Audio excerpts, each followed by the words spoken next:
Niggas always claim to set blood ain't from the hood. Hell nah. You ain't never got put on, you ain't from the hood. It's election time. Nigga, never got put on, always claiming the hood though. Oh, you fucking with the homegirl, but don't come to the hood with none of your damn homeboys. They don't get a pass. Had the little homies press they ass for your tattoos. Hey, your mama waking up to some bad news. The plug saying groove, I'm a dime. I was long Miller Ray, skinny nigga with the braid. Took a 2-man fade, I'm really from the hood. I took a fucking break to get my money right, but I was banging on the plane in the meeting with Jermaine. They like, poet, oh you bang?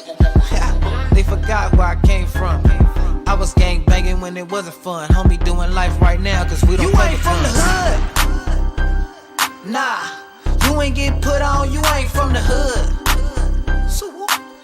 You ain't never got put on, you ain't from the hood. Niggas y'all see that good? Blood ain't from the hood. Hell nah. You ain't never got put on, you ain't from the hood. And that goes for these hoes too. Start fucking on niggas and throwing these niggas hood up. Ha, little dot dot. Heard you gave a homie head in the trap spot. Gotta throw away in the stash spot. Boy, you not real, like a Sasquatch. Boy, I'm so high, I'm seeing astronauts. Boy, I ball hard, I need a mascot. Oh, it, and Swahili, I'm a damu. My little cousin making paru. My nigga Uzi, he from Fire Deuce. Pad blows, I be hanging with some real whoops. Gang signs out the window when we drive coupes. Making money with some crips like it's 92. Banging on tracks, banging on tracks. Back in my days, it was banging on. You ain't from the hood. Nah, you ain't get put on, you ain't from the hood. So you ain't never got put on, you ain't from the hood. Niggas always claim to set blood ain't from the hood. Hell nah. You ain't never got put on, you ain't from the hood. Fuck Chris Brown, nigga. Pull up in the hood right now, nigga. Catch a fade, nigga. Fuck, nigga. Frogs. You ain't from the hood. What's up with it? What's up in the chat? I hope y'all feeling this song. I hope y'all feeling it today. It's Sunday. It's the Lord's Day. Also, it's the day that's gonna be closer to the election. Now, I done black people. I mean, we done the Jewish people. We done the white people, right? We done all the races, right? We done the Mexicans. I done the skits on the Mexicans this week. But I done left niggas out. So we're going to set a disclaimer, right now. If any niggas on here, right, and you are offended by people talking about niggas, right, and putting the responsibility on niggas, right, you can leave now, right? Because this is some real talk right here. This is about niggas taking responsibility in their hood. Now you got this liberal up in here, he talking, right? Now he gonna be saying some bullshit, but we gonna debunk his shit, right? But Judge Joe Brown talk the real shit, right? He tell the black community what we need to hear and take a responsibility for ourselves. So if you offended, right, and you a black man, you can watch this show. But if you a nigga, you might want to turn right now. Disclaimer, because I don't want to make no niggas mad by telling the truth. I told the truth about the Jews.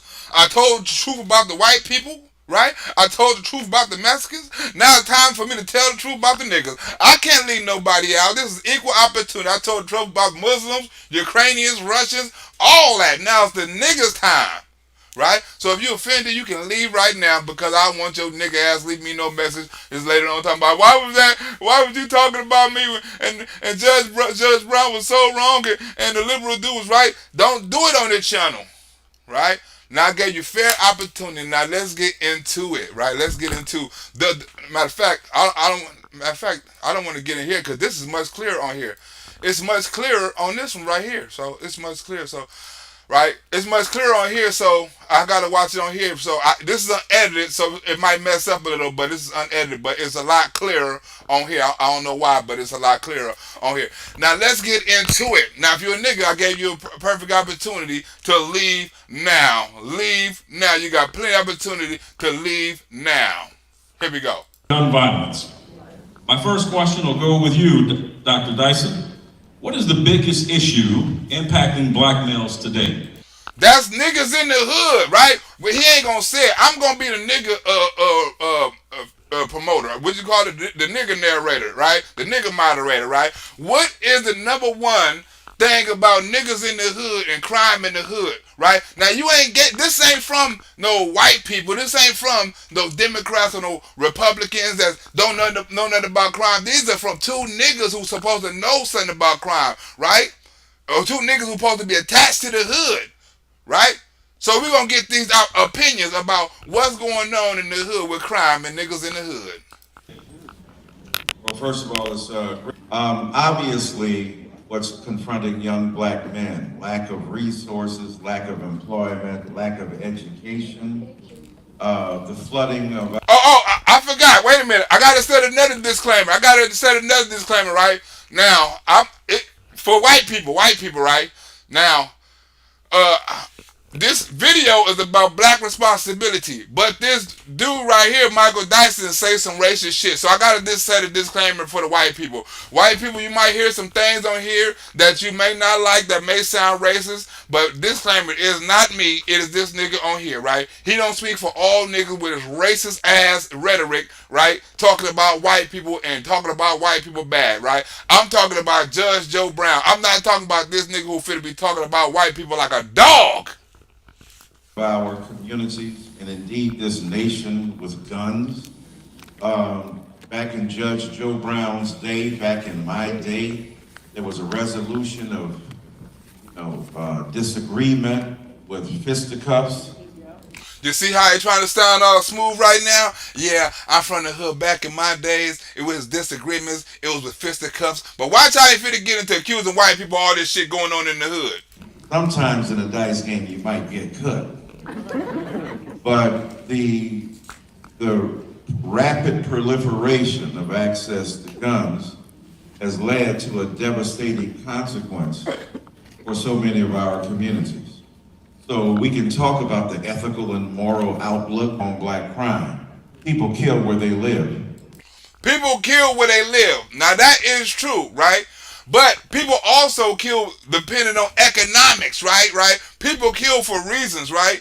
Like even in the hood, people kill for territory, drug, money, all that. But it's class, right? Even though it's classes of white people and the upper class and middle class, they're not out killing people. You might see white people in the lower class killing people, but you don't see the white people or the black people that live in communities that's mostly black and mostly white killing each other. So it's a class issue, not a race issue. 93% of black people who are murdered by black people. 83% of white people who are murdered by white people. All right. Let me start off with a little example to explain it. Anybody in here afraid of me? No. Watch Judge Joe Brown kick the truth. Now, if you're a nigga, you might get offended, right? Now, this is about black community, this is about black unity, and it's about black responsibility. Not to hurt you. We're seeing a lack of character in our community and across the United States because we are out of balance. Thank you. We need women and we need men. But we have attempted to emasculate our communities, and we have no fathers in the homes. We have no fathers in the hood.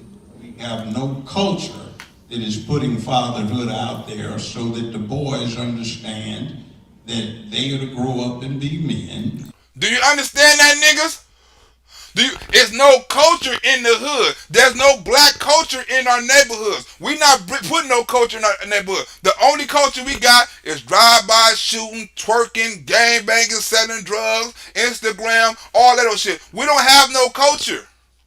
Right? So when you don't have no culture and you take the man out the hood and then you emasculate the man, right, with women culture, right? You have a woman ahead of the house, you have a woman that's teaching them all how to be a man, and you have a man that's not outside the house. You come up with people like this. You come up with men that don't respect society because he's not taught to respect society. He's not taught to be a man, and when he's not taught to control his violence, guess what? He act out in violence because there's two things a woman can't control. That's a man's sex and a man's violence, and that's when he's a little kid. And being a man, your job is to make where you live a better, safer, more secure place filled with economic prosperity, sense of purpose, morality, and ethics. Right? And niggas not doing that. We not making our neighborhoods safer places, right? And then we gonna complain about the white man, then we gonna complain about the police, and then we gonna complain about opportunities when we out here shooting each other, killing each other, robbing each other, raping each other, and then we want to complain, right? So we gotta take responsibility for our own neighborhoods before we try to reach out and try to talk about some white man ain't doing nothing for us. Huh? Judge Brown said, take responsibility for yourself. Build a culture. Every other neighborhood got culture. The Jews got culture. The Hispanics got culture. The white people got culture. The Muslims got culture. The Asians got culture. Black people ain't got no culture. You are men of public peace, dignity, and order who can be brave and courageous when necessary. And if we do not teach these young boys that, they grow up to be monsters because they're out of control. Now, as a pragmatic matter, I got elected to 2 All right, Dr. Dyson, this question is for you. Given the political climate today, before now, what efforts have been made individually and collectively by the Biden administration to understand what Black America experiences today?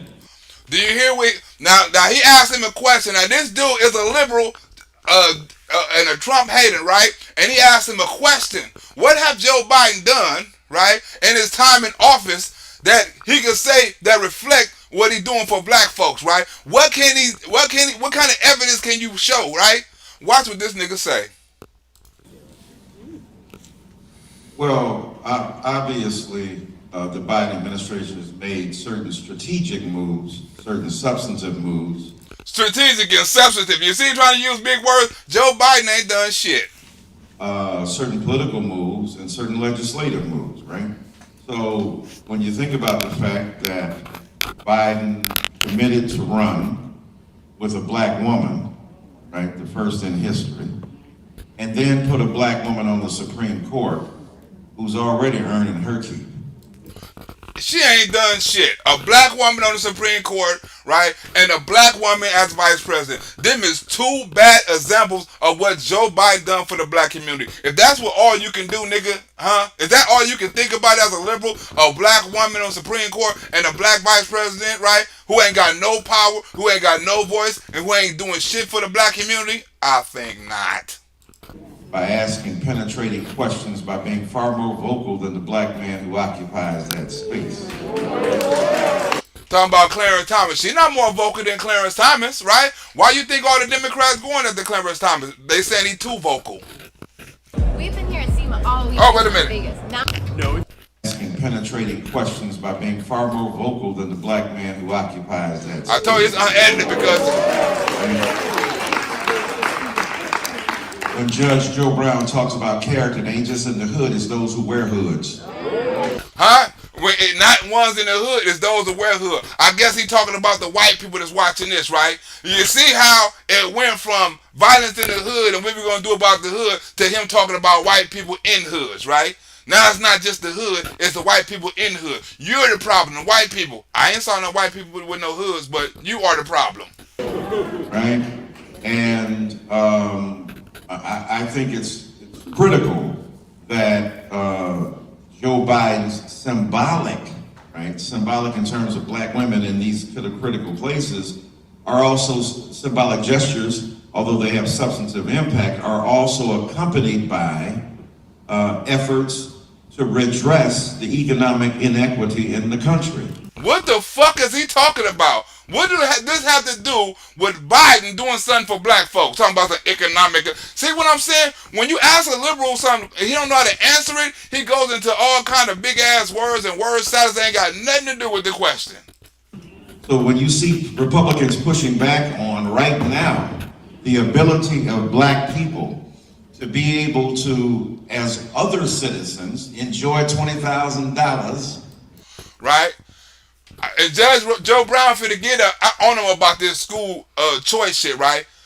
You see how he's saying that black people, Republicans, are pushing back because he don't want black people to enjoy $20,000. I'm glad we got Judge Joe Brown to set his ass straight about $20,000. Watch Judge Joe Brown. And I don't know why Republicans don't use some of Judge Joe Brown's talking points, right, when it comes to school choice and school debt and all those shit. Because Joe Biden killed him on these talking points, right? Watch how he set himself up and Joe Brown break his ass down. I said Joe Biden. And and watch Judge Joe Brown break his ass down.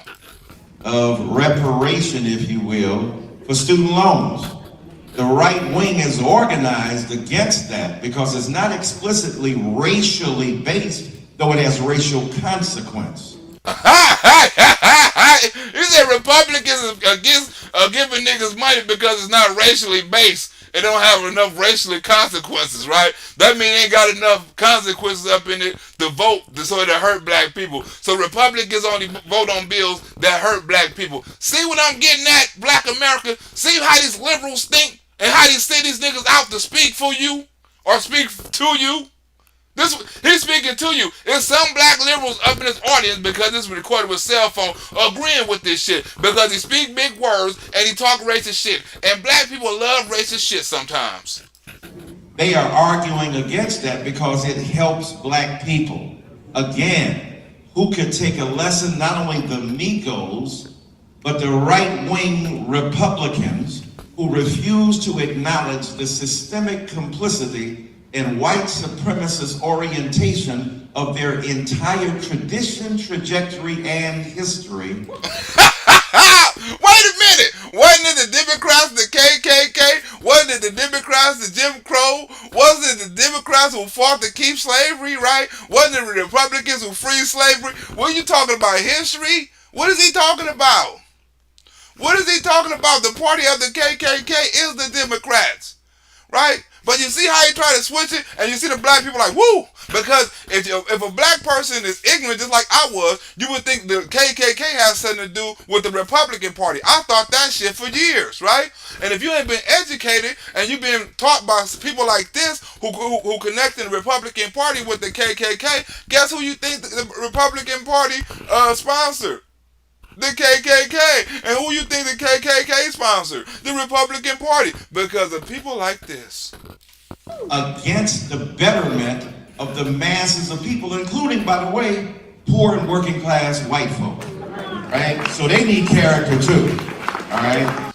Now, the question was, right? Now, I guess if you go back to the question. The question was, what did Joe Biden do for black folks? I don't know where the fuck he come up with the KKK from. Joe Biden, in terms of trying to put forth arguments about distribution of resources in terms of health care, trying to extend what has been called Obamacare to protect it. The Supreme Court so far, surprising to many, including Chief Justice Roberts, have protected that particular health care mandate that has been translated into legislation that has helped millions of people in our communities. The attempt to even reduce, and the judge and I were speaking about this earlier, the disparity between powder and crack cocaine. We know it was significantly reduced, but it still needs to be reduced.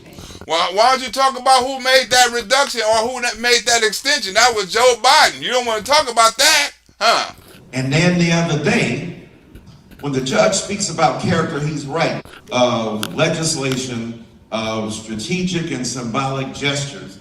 And let's be honest, when the judge speaks about character, he's right. Look at the orange apparition that beclouded the American horizon for 4 years. Now you see that? You see that? He's talking about character of the black neighborhood, right? Judge Joe Brown talking about character of the black neighborhood, character of the man, right? And this is supposed to be a conversation about black America, right? But you see this? Yeah, if you want to talk about character, let's talk about the orange apparatus man who was in the White House for 4 years. What do that got to do with Joe Biden? Black people, this is how they manipulating us. Sending niggas out here like this to talk for us. He don't speak for me, and he don't speak to me. And that continues to do so. Thank God Elon Musk didn't own Twitter then, because he would be standing up every morning to excrete the feces of his moral depravity into a nation he's turned into a psychic commode. Do you hear that? I don't know what the fuck he said. I guess I know what he said, but I don't even know how to describe it because he's used so many big words. I guess he's trying to say Elon Musk, if he would have owned Twitter, he would have let Donald Trump basically say what the fuck he wants to, right? And he also would have let that Hunter Biden shit go too if he owned Twitter back then too, right? So think about that before you speak. It's practice, it is behavior, and if you the feces of his moral depravity into a nation he's turned into a psychic cologne. A psychic cologne. What the fuck is he talking about? So for me, it is both policy, it is practice, it is behavior, and it is tone that is set as well. Because to open ourselves to a white supremacist demagogue with crypto-fascist impulses and neo-authoritarian impulses needs to be held in check. What the fuck? This nigga saying words. He making up words that make perfect sense, but he need to, oh my God, he needs a speechwriter for Kamala Harris or some shit. So even though he's an old white man that folks say is, on the downs. Talking about Joe Biden on the downfall, right? He talking about giving Joe Biden 4 more years because he's done so good, right? Let him figure it out. Just give him 4 more years so he can figure it out. I disagree with that. He's an old white man doing what he does. We got Judge Joe Brown up here, 75 years old, and sprightly as anybody up in this room. So I say I love older people doing their thing. Let's keep this man in office a little bit longer to see what he gonna do. And the black people clapping for that shit. They don't know what the fuck they clapping for. Why Judge Joe Brown? Get him, Joe Brown. Like the touchdown, they got the championship. All right. You don't have to like somebody to go for them. You don't have to like nobody. You don't have to like Trump to vote for him. Now, that said, I detest and despise the current president. That means Joe Biden. Now, Judge Joe Brown finna give you a racist ass history on on Joe Biden, right? A personal racist history, right? So you also, Judge Brown, also give you history lessons on this video too. Not about just Joe Brown, about Barack Obama, about George Bush, right? He breaks down all this shit about the Democratic Party, right? So watch how racist his shit is, right? Now, I dare Joe Biden, right? Who gave me a donation? Uh-oh, what's that? Oh, let's go, Brandon. Love your video. Good looking down the donation. Who was that? 1991 donates. Watch this 1991, right? Judge Joe Brown is finna break down why he don't like our current president. And he just said, I despise him because I know he's a KKK. I dare Joe Biden to debunk what Judge Joe Brown finna say right now because it's a historical fact. It's not nothing you can debunk. All that time Joe Biden said I was kicking it with the black people marching. I was going to churches. I was going to this. He was lying. He was kicking it with the KKK. And Judge Joe Brown said, 1991 donations? Now, that said, I detest and despise the current president. 50-some years ago, I was down here in Dover doing research for a DC think tank that I was interning for. I heard a commotion outside, and I went out, and there was John B. Stennis. There was Eastland. There was Faulus. That's the guy that stood in the doorway of Little Rock High School and said those young Negro, black, Afro-American, African-American black students, some of whom I have met in life, were not going in there. Bird was there, and they were introducing the new up-and-coming Dixiecrats, and I Dixiecrat. And I saw a young man with a ducktail looking back like he was back in 1950-something. And he said some of the most disgusting things I'd ever heard said about my people in the White House right now.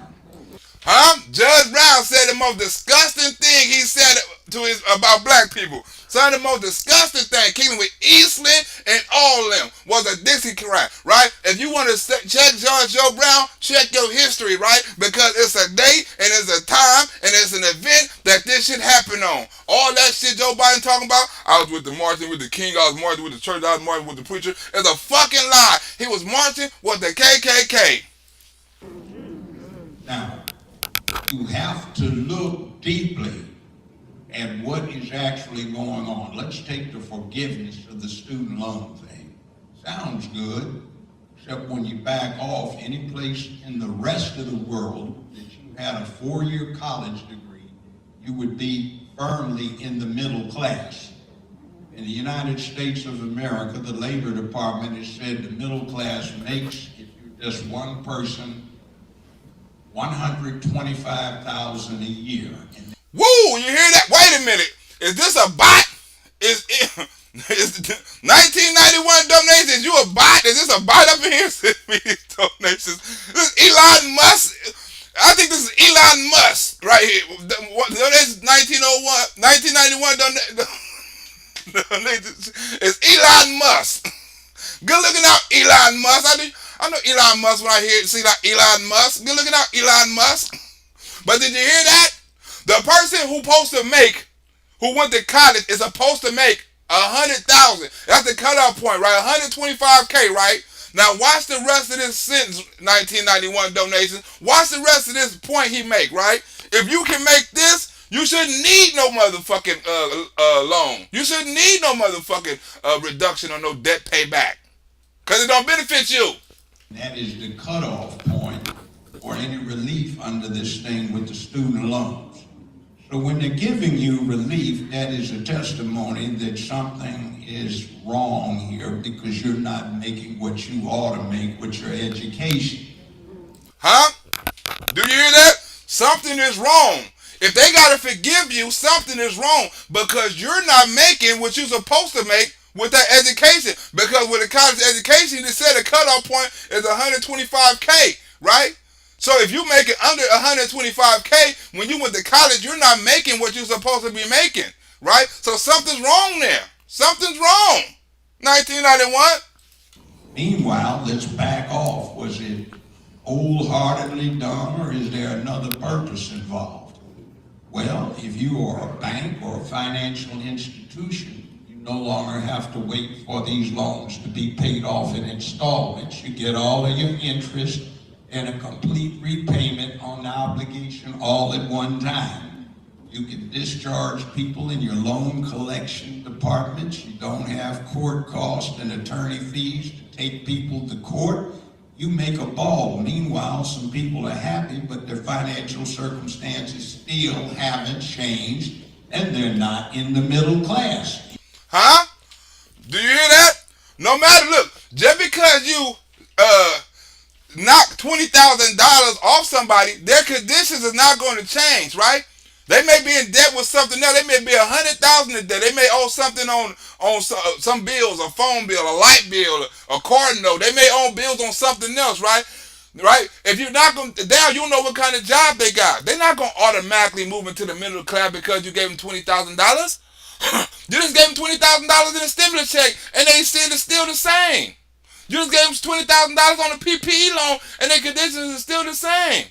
Right? You just gave them all that money, all that free money, and their conditions are still the same. What knocking their money down gonna do? Right? It's gonna help the banks. It's gonna help the loan people. It's gonna help the lawyers. It's gonna help the financial institutes. I don't know why Republicans don't use this shit. It's not gonna help nobody. You still gonna be stuck where the fuck you stuck at.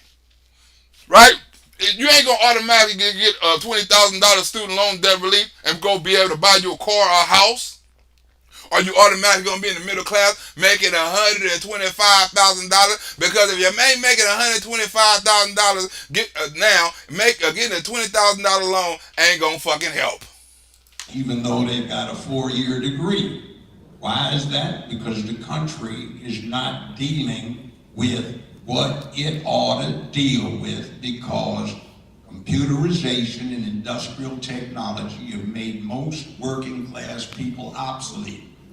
So there are not enough jobs going around to enough people. So what we do is the same thing when we have a surplus in any kind of commodity, whether it is wheat, corn, cotton, or people. We do 3 things. We store the surplus. That's the jail cell instead of the grain silo.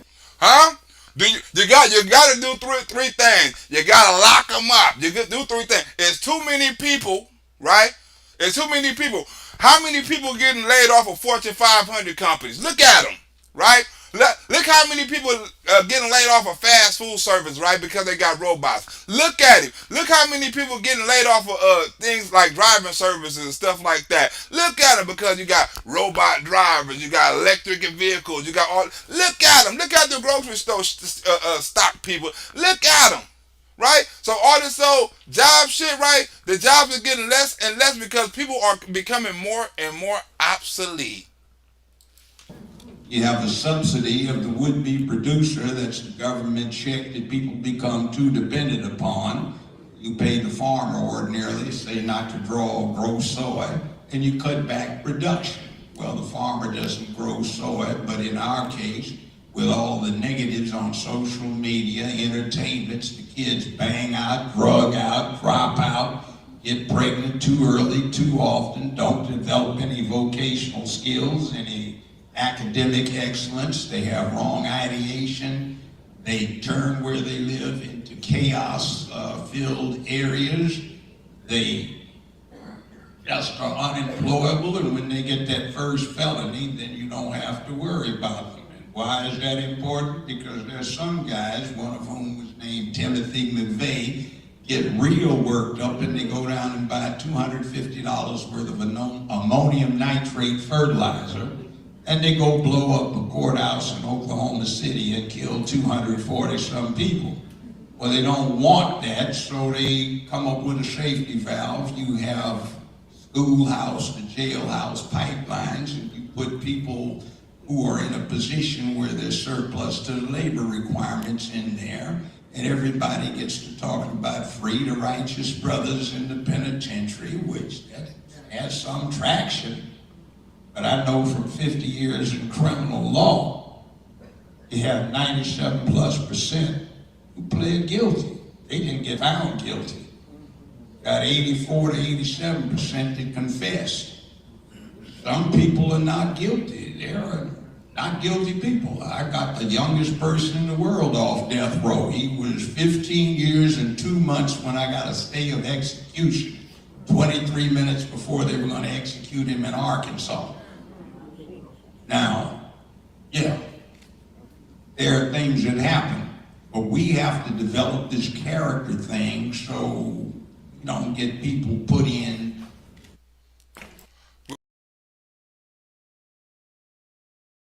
Don't get people put in these boxes, right? You have to build character. With this other dude talking about all this old liberal shit, it's not going to work. We have to build character in our neighborhood, right? Because if we all apart, right, and the so-called white man is I don't care what side you call yourself on, the Democrat or Republican, you're a black man, right? You can say a white man doing something to you because I know the white Democrats hate me, right? Because if we're gonna keep on blaming the white man instead of uniting, we're gonna keep on getting the same results, right? Like Judge Brown say, we destroying our community instead of building them up, right? Because we listening to liberals, right, who desensitizing our neighborhoods, like this other nigga on here saying, women can control the house, women should be in charge, women should do this, women should do that. He's demasculating men right on national TV, which is wrong. That's why we ain't got no black leaders. So that's why they want to shut somebody like Judge Brown down, because they don't want no black leaders in our neighborhood. Raping their neighbors, gangstering their neighbors, killing their neighbors, and trying to deal with a new thing, which is suicide by neighbor rather than suicide by cop, and get themselves in a mess where we have to worry about where we go at night, when we go there at night, and now in the daytime. See, there's some things, and get themselves in a mess. Don't suicide by neighbor rather than suicide by cop, and get themselves in a mess where we have to worry about where we go at night, when we go there at night, and now in the daytime. See, there's some things to be done. So don't worry about whether you like somebody. Just think of it as you're on a team, and even if you don't like your quarterback personally, you want him to throw that touchdown pass, and you block for him. No matter how good you want Joe Biden to do, right? You can try to support Joe Biden if you want to, right? Like he talking about Donald Trump. No matter how much you don't like nobody, right? If he's scoring a touchdown, you vote for him. Donald Trump was scoring touchdown. What Joe Biden doing? Everything he throw is getting intercepted and ran the other way back for a touchdown, right? It's getting intercepted. He throwing passes and they get picked off and pick six. right? And he ain't threw a touchdown yet, right? Everything he do, he gotta walk this back. He crazy. He talking to people who ain't there. He falling upstairs. Everything he do on foreign affairs, on COVID, everything he fucking do is intercepted. Baby formula, you name it, the border, right? Crime, you name it. Everything he do, right? But when we have somebody up in there scoring touchdowns, we didn't jump behind them. Now look what happened. We're on a losing fucking team right now when we was on a winning team. We got to get back on the winning team, right? On Tuesday, you got to vote Republican. We got to start winning again. If not, we're going to keep on losing.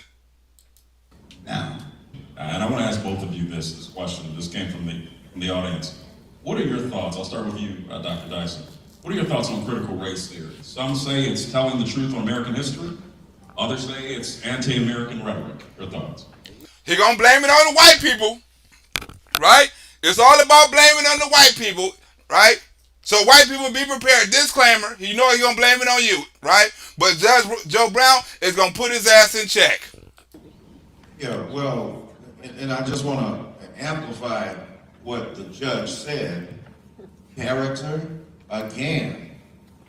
You know, when you got your family to hook up in the White House as your advisors, when you're using American economy as an extension to bankroll your own practices and commodifying cultural consciousness and political practice to serve your own venal, vicious ends. Talking about Donald Trump. All that to talk about Donald Trump. All that big-ass rhetoric to say Donald Trump. They ain't got no character. And you talk about white crime, white-collar crime versus blue-collar crime, and it's true. And the judge is absolutely right. Ain't nobody arguing. This is no brief in defense of thugs. But there are thugs everywhere. And the thugs have to be called out where they are. We know one group will be identified because what the judge is speaking about, the reason y'all amen in it, y'all believe that if you do the crime, you should do the time. Y'all believe that your community should not be rife with all kinds of moral pollution. But the other side, they claim they believe the same thing. January 6th proved they don't believe none of that. They don't believe no Blue Lives Matter. They were devastating the police people on that day. You hear that, right? He asked him about CRT. He automatically went back to Trump supporters, right?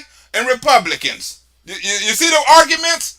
Black America, this is what we got to deal with, right?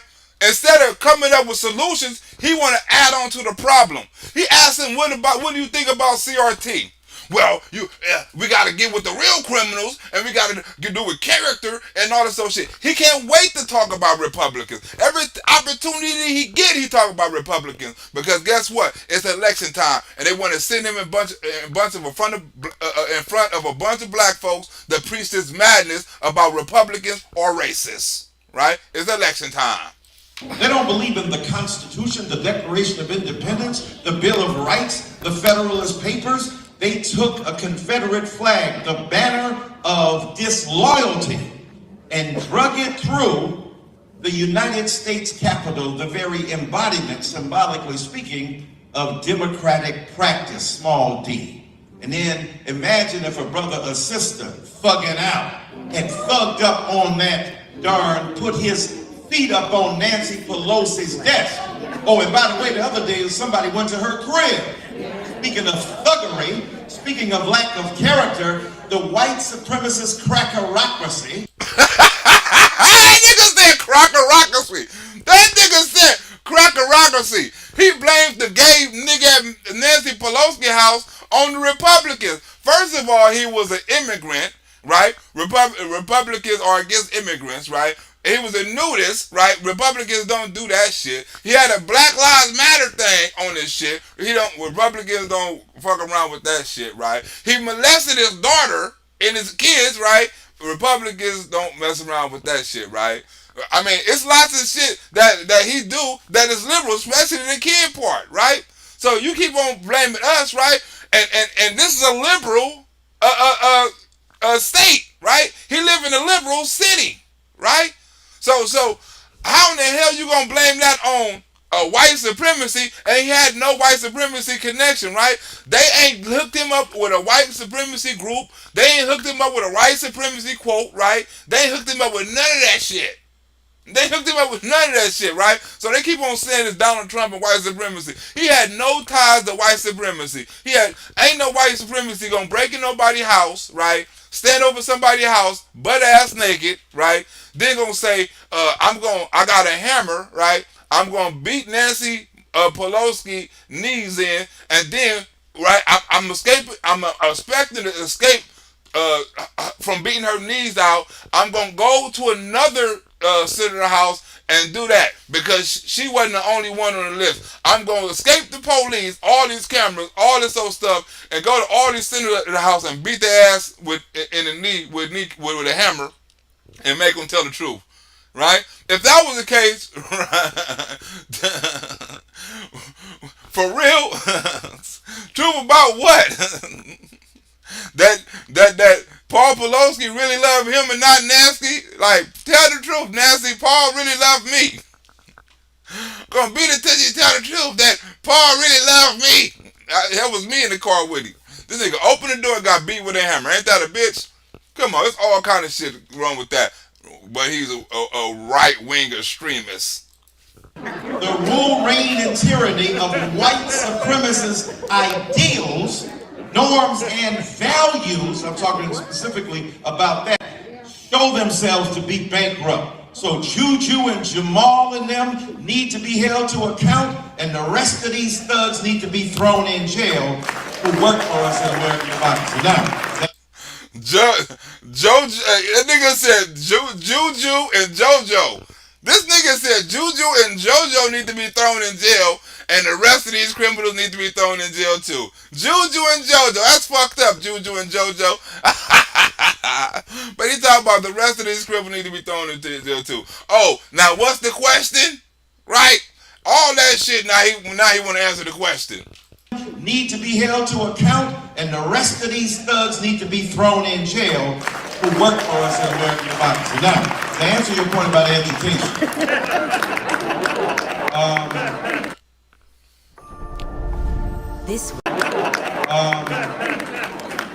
critical race theory, and we have one of the most distinguished jurists in our nation sitting on this platform here. Right? Critical race theory is a legal theory.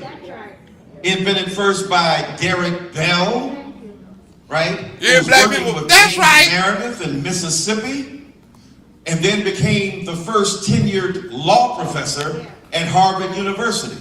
And Kimberly Crenshaw, Gary Peller. They don't know none of them motherfuckers. Charles Lawrence. They don't know none of them motherfuckers. You would call it an egghead theory.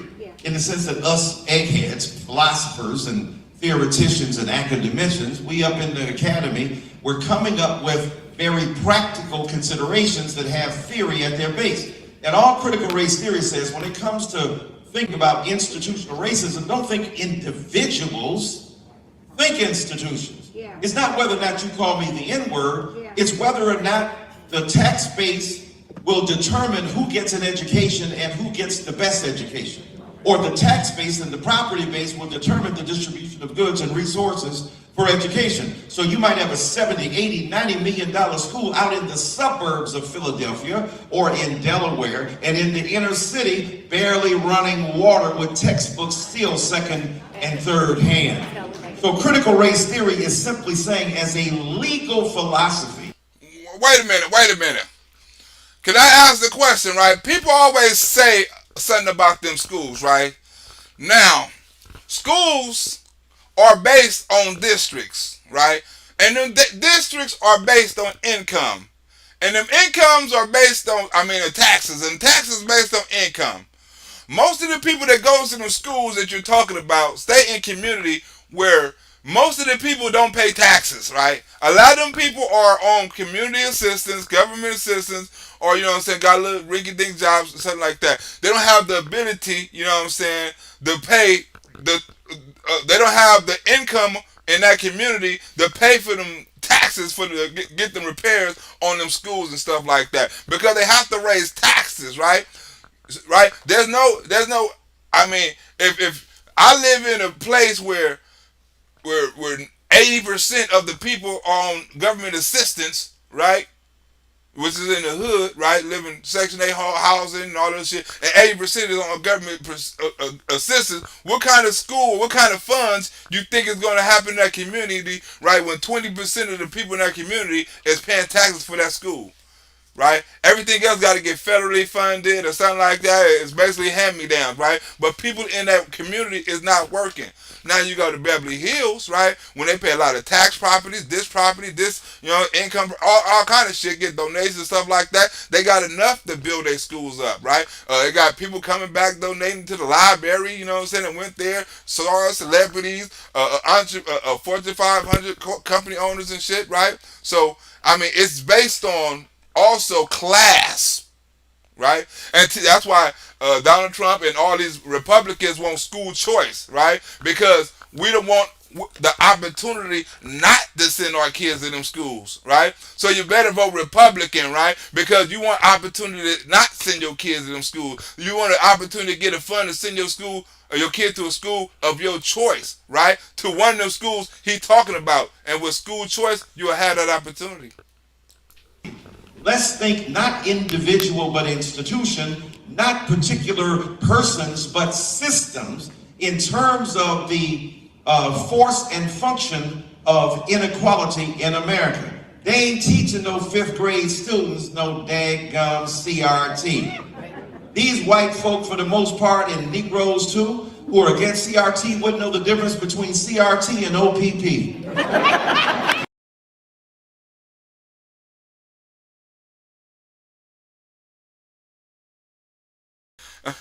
You hear that, DS 111, right?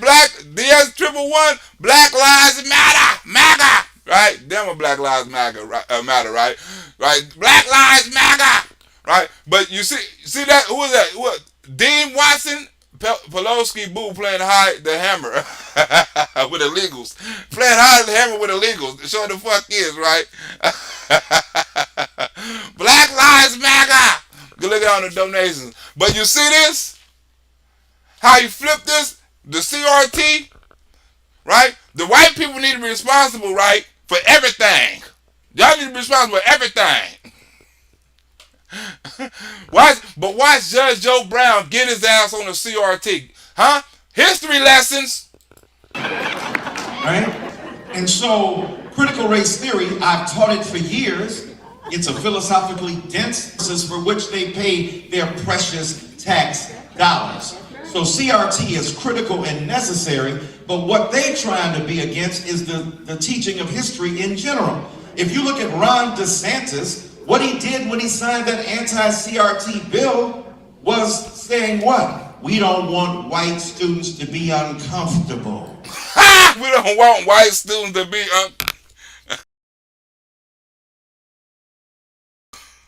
We don't want white students to be uncomfortable. I was trying to see what DP wrote. We're an anarcho-syndicalist commune. We're taking turns to act as a sort of executive officer for a week. Aha! Executive officer for a week. Oh, damn. Hold on, go back up, Sal. Executive officer for a week? Woo-wee. Guess what, homie? Discomfort is the basis of true education. Unless you hear a Judge Joe Brown go against what you think is the commonsensical way, and he twisted with his homespun genius, you're going to get uncomfortable because he's spitting some truth into you that you don't want to deal with. But that will motivate you to think differently about your situation. A petition of citation of critical race theory and said that will provide a young white student graduate. Hey, DP, watch this, DP. He finna talk about critical race theory, DP. Watch this. This is what you talking about. Officer of the week, DP. He go officer of the week with this social anarchist shit what you was talking about. Those are big ass words, DP. Don't do that shit to me. From Georgetown, who when reading the anti-racist literature discerned the repetition of citation of critical race theory and said that will preach to the conservative firebrand. I can use that to manipulate the consciousness of poor people, of working class white people, and of ignorant people of history to make them believe that what they're trying to teach your kid is critical race theory. No, we're trying to teach them about democracy. We're trying to teach them about white supremacy and slavery. We're trying to teach them about the beauty and the power and the beauty, the elegance of the country in which we live, and some of the historical factors of the brutality and ugliness that we did at the same time. that we did at the same time. Right? But you trying to overdo it, right? And then you trying to twist the history, right? We get taught about slavery, right? We get taught about black history, black heroes, black entrepreneurs, right? We get taught all that shit. We read black literature, right? And if you don't, it's up to the individual to teach their kid more than the school teaching, right? You ain't supposed to have the school or worry about the school teaching your kid everything. You also have to install some history in them, some ethnicity in them, right? You also got to install that shit up in them. You expect the school to start, oh, we want you to learn about diplomacy. We want you to learn about racism. We want you to learn about, okay, what about English? What about math? What about social studies? What about all that other shit I need to know, right? What about spelling? What about English? What about all that shit? No, we need to learn about slavery. We need to learn about the history. We need to learn about the hate. We need to learn about the evil. We need to learn about this. We need to learn about when the country started. We need to learn about this hero, this book, that book, gay shit, pronouns. We need to learn about all that shit. Right? But except, man, I don't hear none of them teachers, right? DP, great minds think alike. Small minds rarely different. You damn right. I don't hear none of them. Look, DP, I don't hear none of them pronoun teachers, right, DP? I don't hear none of them hollering about, hey, my kid doing bad in math. Hey, my kid is doing failing in spelling. Hey, my kid is failing in history. I don't hear none of them teachers who teach all this pronoun, teaching no other shit or fighting for no other education but pronouns and gender and all this sort of shit. You don't hear them say, hey, I'm fighting for math, I'm fighting for English, I'm fighting for science, I'm fighting for music, I'm fighting for any of that shit. Right?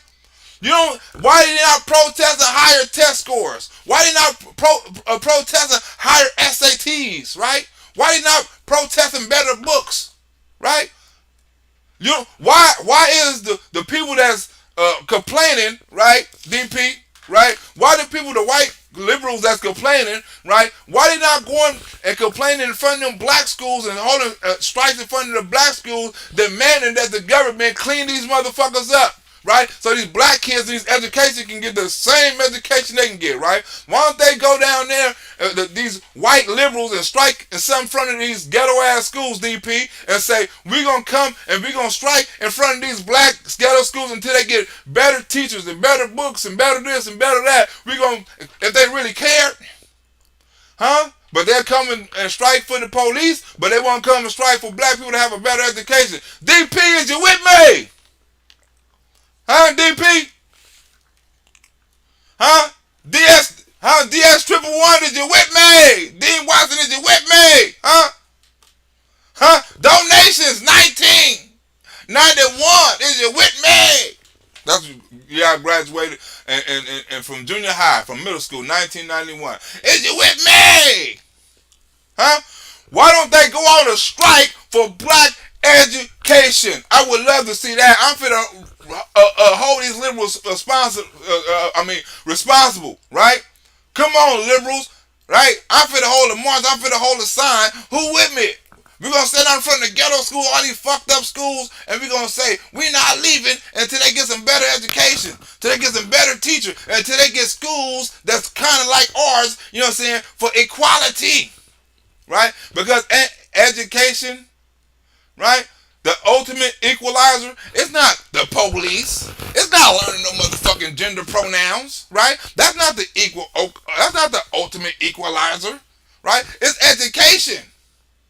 Right? So stand outside of the fucking schools like you stand outside of fucking police stations and protest.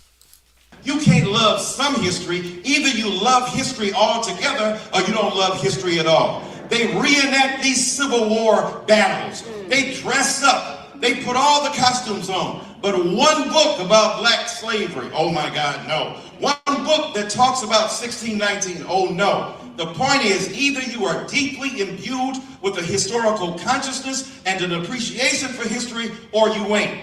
Gore Vidal had it right. We live.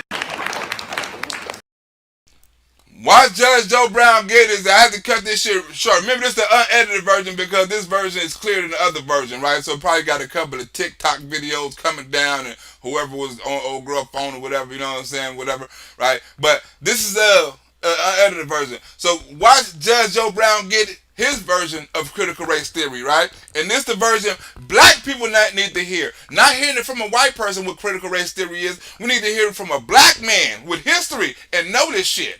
Now, examine the people that you have chosen to represent you. Police don't treat you like anything. One more time. Representation is not. Police, in my experience, have been a one-one reflection of the political realities in the area.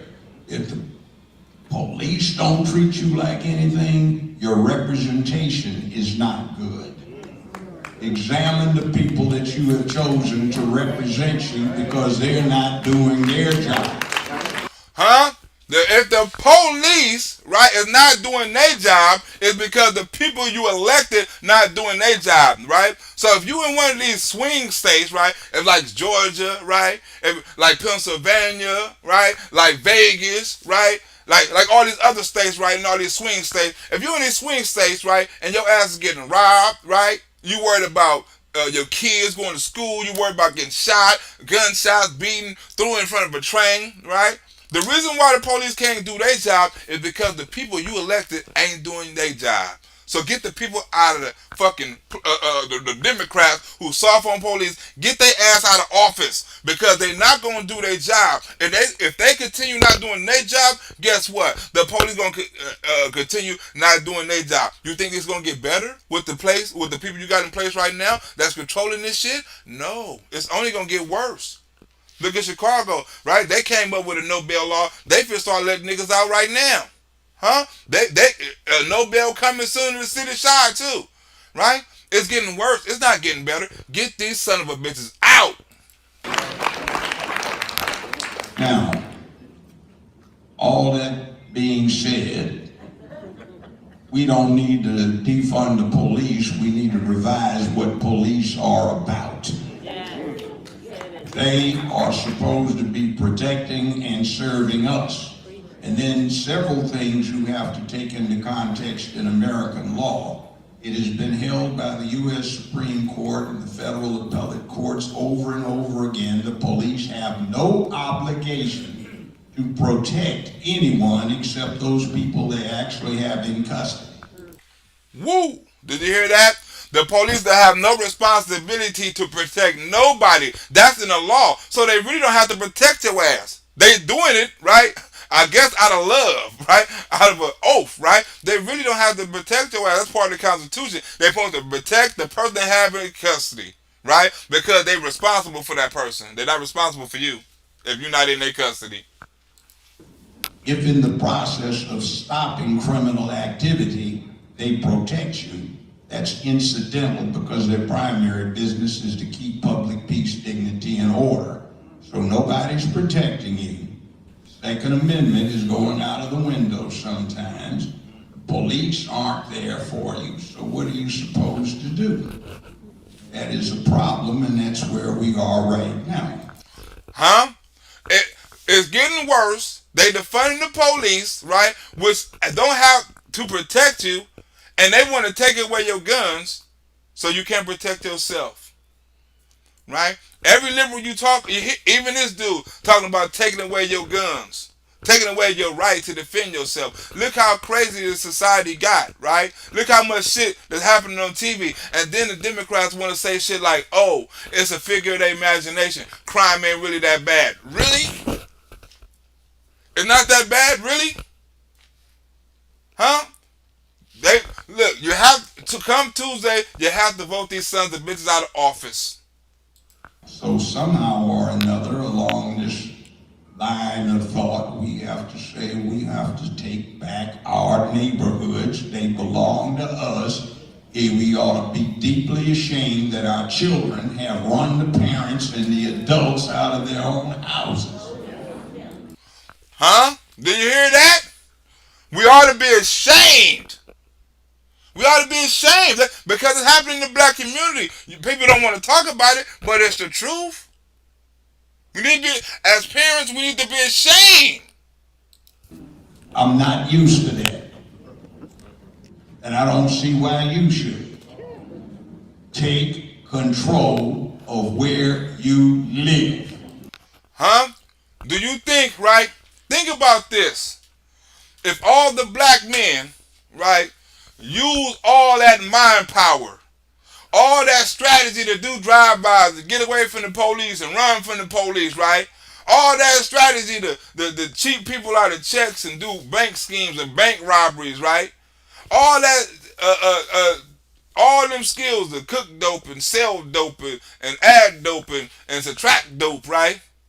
If they use all that energy to protect their neighborhood, right?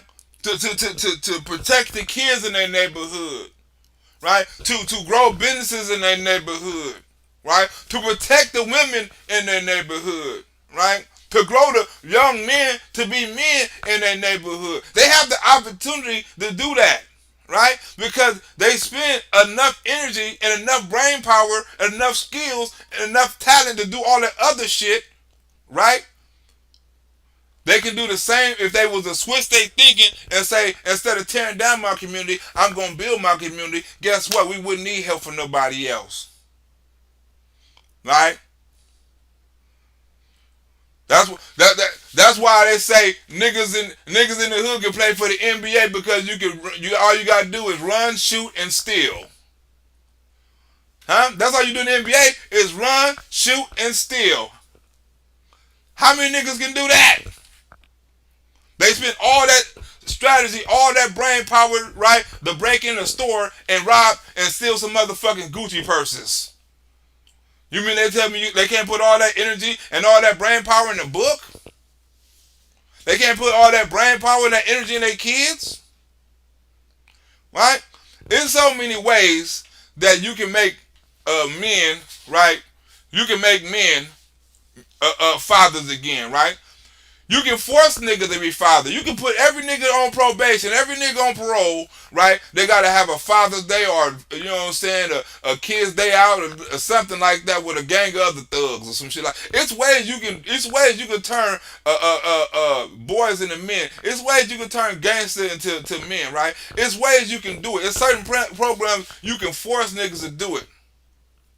But if we don't take control of our neighborhood, we can't get mad when somebody comes to our neighborhood and say, get off the damn corner. Get your ass in the house. Right? Right? Think about this. If we stand on the corner of our own neighborhood, we got to worry about two things. Getting arrested or getting harassed by the police, right? Or getting shot. Right? Getting harassed by somebody that's not from our community, right? Or getting shot by somebody that is. Are probably robbed. That's why in our own community. We run off at the mouth all the time. Why don't you, by the way, go pull the coattail on your pastor? Say, Pastor,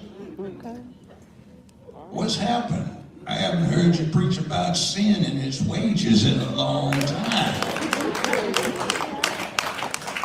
Somebody said, why don't you go to church much, Judge? I said, I haven't heard a sermon on sin and the wages in 30-some years. Yes. Because we don't talk about sin no more, right? We don't talk about that shit no more. Sin is taken out of the church because it's good to sin now. It's legal to sin now. So we don't talk about sin no more. Sin and wages is taken out of church now, right? Because we done took God out of church, out of America. We taking God out of America slowly but surely. Not everybody, but we know who he is. They not preaching sin no more because they don't care about it. That's why so much gay shit going around. That's why people can become more than a man, and why men claim they can have babies and shit, because we ain't preaching against sin no more. Molestation of kids and all. We ain't preaching that shit no more.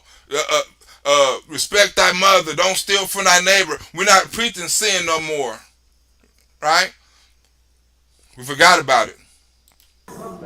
What are you doing? It's all about belief, not deeds. Well, somewhere along the line, somebody's got to say, oh, no, that's wrong. Can't do that. And I hollered a preacher 2 weeks ago. You know what he told me? Because we can't say that anymore. I said, why not? Because everybody get up and walk out the congregation. Now, if you don't want to behave, if you don't want to hear about it, don't complain about it. A lot of things that need to be said are uncomfortable. A lot of things might sound good, but they're not good for you. What do we tell our children? Don't eat that candy. Why don't they eat the candy? It tastes good, but it rots their teeth. Gives them bad habits. Gets them hyper and acting like they've lost their little minds. So we need to do that with ourselves. Enough of this feel-good candy, and whether you like somebody or not, let's do the cold-blooded calculus. I have one vote, maybe can contribute to somebody's election. What do I get for that vote? Think about it, black vote people. You get one vote, like he said. You get one vote. One. And you can possibly help somebody. What do you get for that vote? Do you want democracy, which you already have, right? Which you don't fucking live in? Or do you want safer communities? Do you want cheaper gas? Do you want lower taxes, right?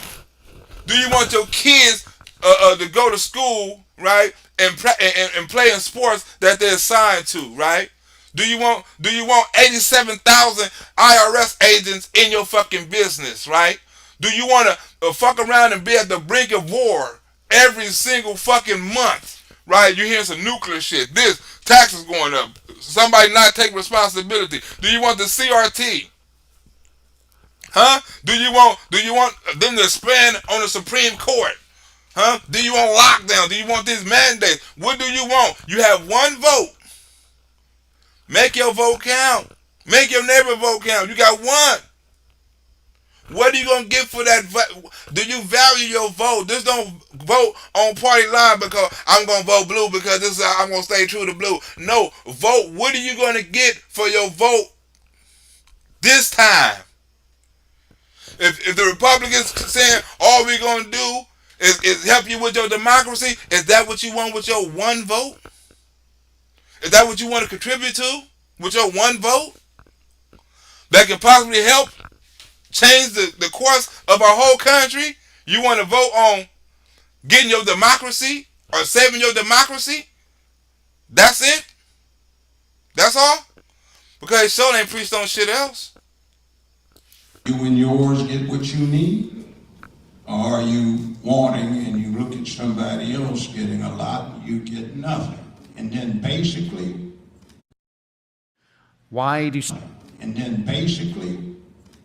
it's about some things. Public, peace, dignity, order. It's about decency, it's about honor, and it's about respect. Are we supporting somebody's policy where that's gone out the window? Remember, I'm an independent. I don't care about anybody except what's effective. Huh? We need them independents too, right?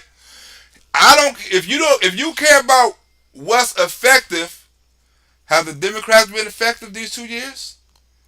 Have they been effective in anything they set out to do? Anything they said they promised you at the beginning of 2000? Have they set out for anything? Huh? Or all the jobs he said he created, all the great economy he said he got, are you better off now than you was 2 years ago? Right? Think about this. I can't wait till 2001 get here. 2000 so fucked up. The COVID shit and the election stuff and everything gonna be better and everything gonna get right. And the liberals was saying that. Remember, they was pumped up when Joe get in office, he gonna do this and do that. When he got in office, what? Things got worse. People got sicker, right? People money seem to be just disappear. We done went to war. Price of gas and food done went up, right? Oh man, 2021. I'll be glad when 2022 get here, man. Things gonna get better, right? 2002 get here, you lose more money, right? We supply chain issues, baby shortage, right? More racism dividing the country with all this racist ass rhetoric, right? Trying to still send the police after a political opponent. Look at all this shit, right? In 2000, you think it's gonna get better with the same people in the same positions in 2023, 2024?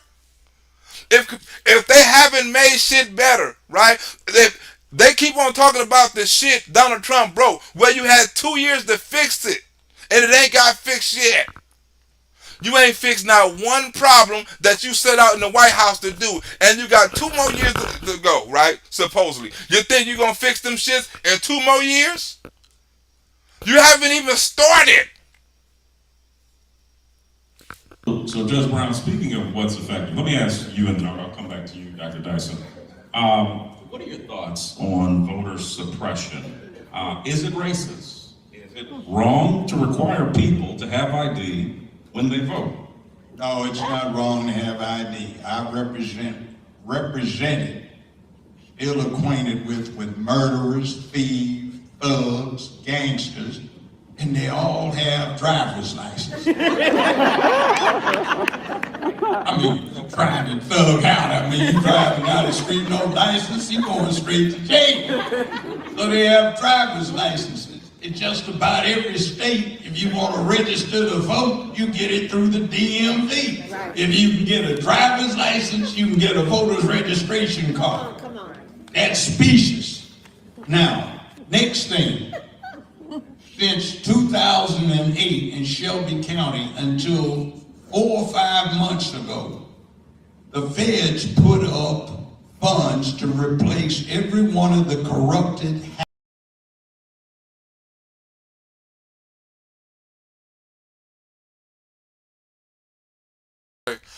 I have to cut that off, disclaimer, because you know what he finna say. He finna say about something went wrong with something you used to vote, right? Remember, I couldn't edit that out, right? He said the feds put money up. I paused it enough so to separate the words, right? He said the feds put the money up, you know what I'm saying, for all the corruptness that's going on with a certain object, right? Okay, I got enough words in between that object. Let me push play. Voting machines we had in that county. The Justice Department under Bush, under Obama, under Trump, and under Biden say those machines. Disclaimer, right? They said those machines were perfect. Those washing machines was in perfect condition, right? Those washing machines with this washing and going on and carrying on. Them washing machines he's talking about was in perfect condition. Wasn't nothing wrong with them washing machines. Nothing. These are hopelessly corrupted, and you people haven't had a fair election since. When he talking about election, right? We talking about election to my school election. It wasn't fair because my little daughter was supposed to win the singer of the year, and she wasn't elected the singer of the year. We talking about that election, right? It wasn't a fair election, right? 2000. At one time, the Republican Party controlled that. Right now, it's the Democratic Party, and every single time it's come up resolution, let's use the federal money that they put up to replace these machines and get some fair ones. It has been voted down, and nobody's questioning it. So who's doing what? See, everybody needs to be held to account. So when you have a system that plays fast and loose with you, that isn't truthful with you. Oh, ching. It's like Twitter, Instagram, Facebook, YouTube. it gets scary when our forums get controlled and somebody says this is private enterprise, we can control what you hear if we don't like it. They have to broadcast. They impact commerce and communications interstate, so they should be public utilities. But since Musk took over Twitter, strangely, I picked up about 3,000 followers in 2 days. They've been shadow blocking before.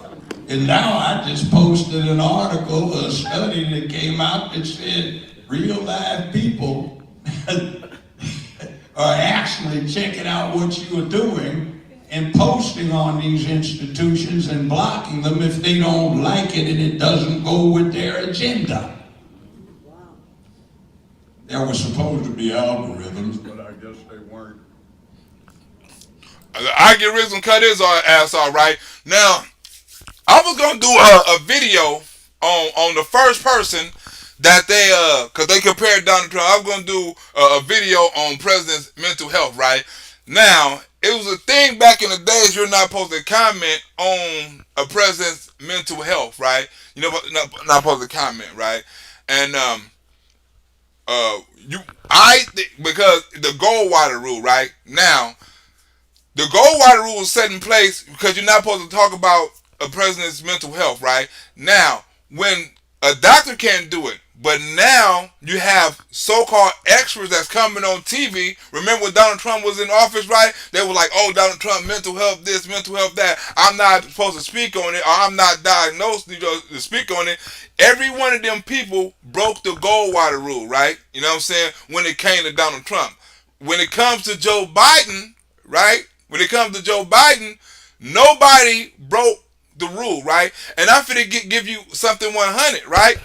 And how Goldwater lost the election is the same way Trump lost it, right? But before the election, they sent out a survey because they didn't have Facebook or YouTube or Instagram back then, right? They sent out a survey to all the doctors saying, was Goldwater physically fit, right? And, you know, was he physically fit? Was he mentally fit? The whole office. The same thing they tried to do with Donald Trump. The psychiatrists came back and said, and like 1,500, they asked like 2,700, 100 of them, like 1,500 say no, he's not fit, right? They took the article and put it in a magazine, right? And then they ran that magazine right before election. Right before election. Oh, he's not fit. He's not this. He's crazy. Psychiatrist said this, right? Which cost him the election. Goldwater sued and he won, which is the Goldwater rule, right? You're not supposed to talk about a person's mental or psychic, right? As a professional, if you ain't diagnosed him, and if you diagnose him, he got to give it the permission, right? So when Donald Trump was in office, they put experts on to say the same shit to make it look like Donald Trump wasn't mentally fit the whole office. But they don't do Joe Biden the same way. They sticking with the Goldwater rule when it comes to Joe Biden, but they not doing it when it came to Donald Trump. Ain't that a bitch? They even tried to set a rule in place when Donald Trump took a medication for the Wuhan, right? Say, well, he's on too much medication. We need to strip him of his presidency, right? We're going to put a rule in to strip him. So they were trying to strip him, right? Because of the Wuhan. Remember that? Right? So when you put something in something, just like Goldwater, just like Donald Trump and shit like that, that can influence something, right? That's deception. History lesson. The algorithm cut me off.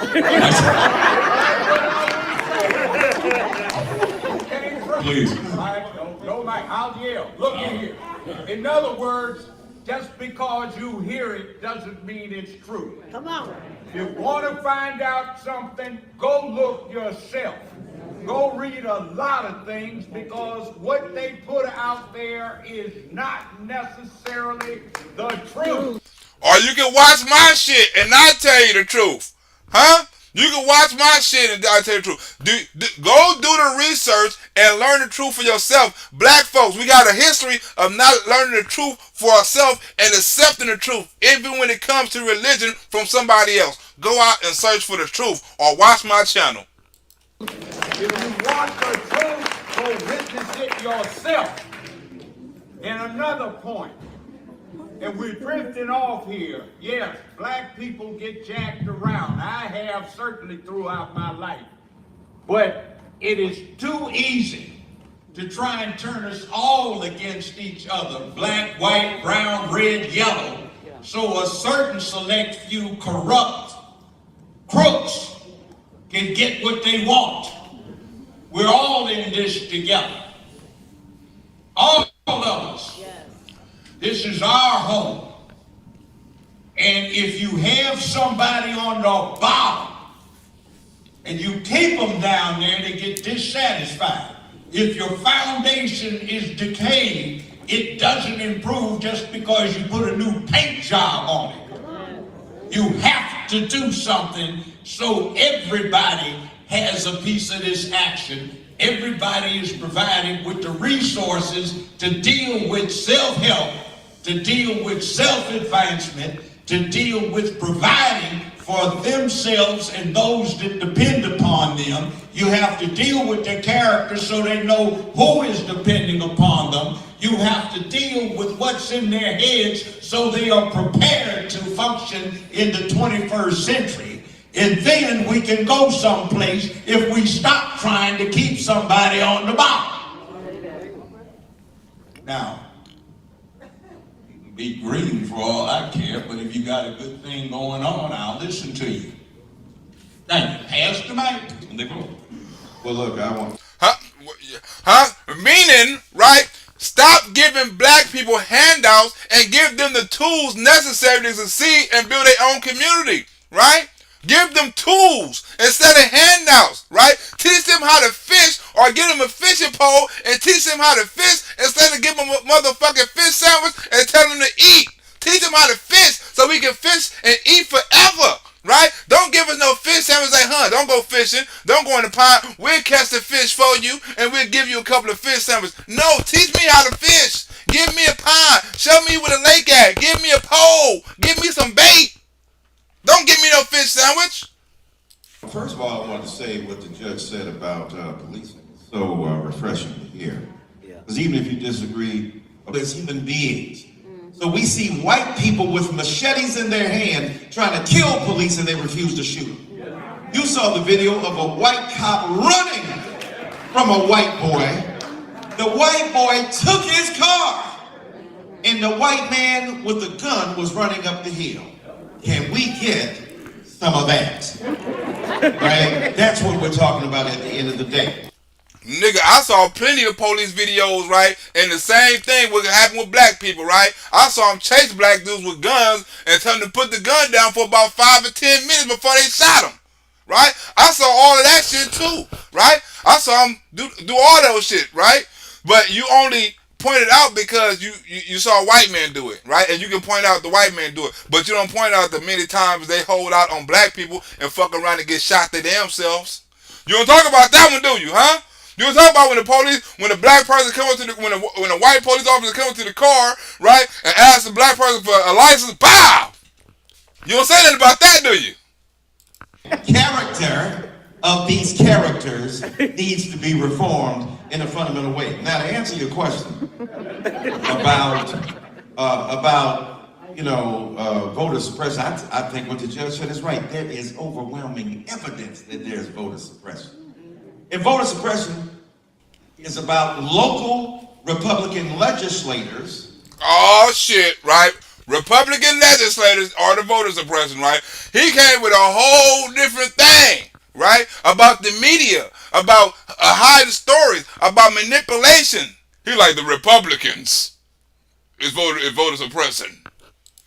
That gerrymander districts that cut them up and carve them up. And when you look at the distribution of Republicans and Democrats, the Republican-controlled state legislators that gerrymander districts that cut them up and carve them up. And when you look at the distribution of Republicans and Democrats, the Republican-controlled state legislatures have changed the landscape of American politics because they're determining who goes to what district, who can get elected, who can be forced in and who can be forced out. Right? How is this, right? You have to be voted in, right? You gerrymandering. And all. The Democrats do the same thing. They do the same fucking thing. It all depends on who think they got the advantage of gerrymandering. The Hispanics just tried to do gerrymandering some black people in LA. Everybody do the gerrymandering. Democrats are good at that shit. Come on, man. That's how y'all win a lot of y'all seats, right? But you still got to get voted in. Come on, man. Voter suppression is real. Study after study has suggested that it's real. And I hear the judge is funny about that's a funny story about the thugs having ID. Some of them they done made it up, but that's all right. They got the ID, right? It's counterfeit, but they got the ID. Now, what's interesting is you can have a gun ID and register to vote, but a college ID, you're disqualified. Hold it now. I'm confused. It is a issued ID.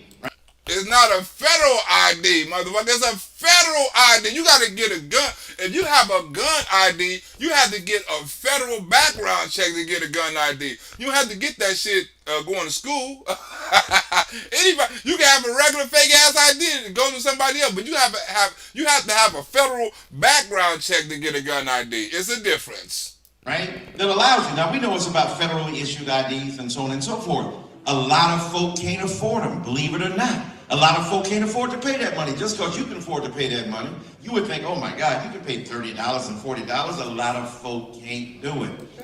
Well, look, a lot of folks can't do it, right? But if you're on unemployment, right, they also give you paper and vouchers to get it for cheaper, right? You can get it for like $5 or $10. So that's also a fucking lie too, because if you're unemployed and you're on government assistance, you can get a voucher and get them for cheaper. So they distribute the necessity for an ID law. Why wasn't it a necessity when George Bush #1 got in office, or even George Bush #2? Why was the law changed after that? The judge is right. In terms of the timeline, 2008, 2004, before then, why was it good enough for George Bush to get in, but when Obama comes into play, there's a different set of principles and practices that are put forth? We ain't got to be no genius to understand that the right-wing junta in this country is using every measure and every stratagem possible to reintroduce poll taxes, to reintroduce literacy taxes. This nigga went back to Jim Crow. This nigga said literacy taxes, poll taxes. He going back to Jim Crow. This nigga went back to slavery. He said Republicans taking back to slavery. In other words, every particular strategy that will deny people access.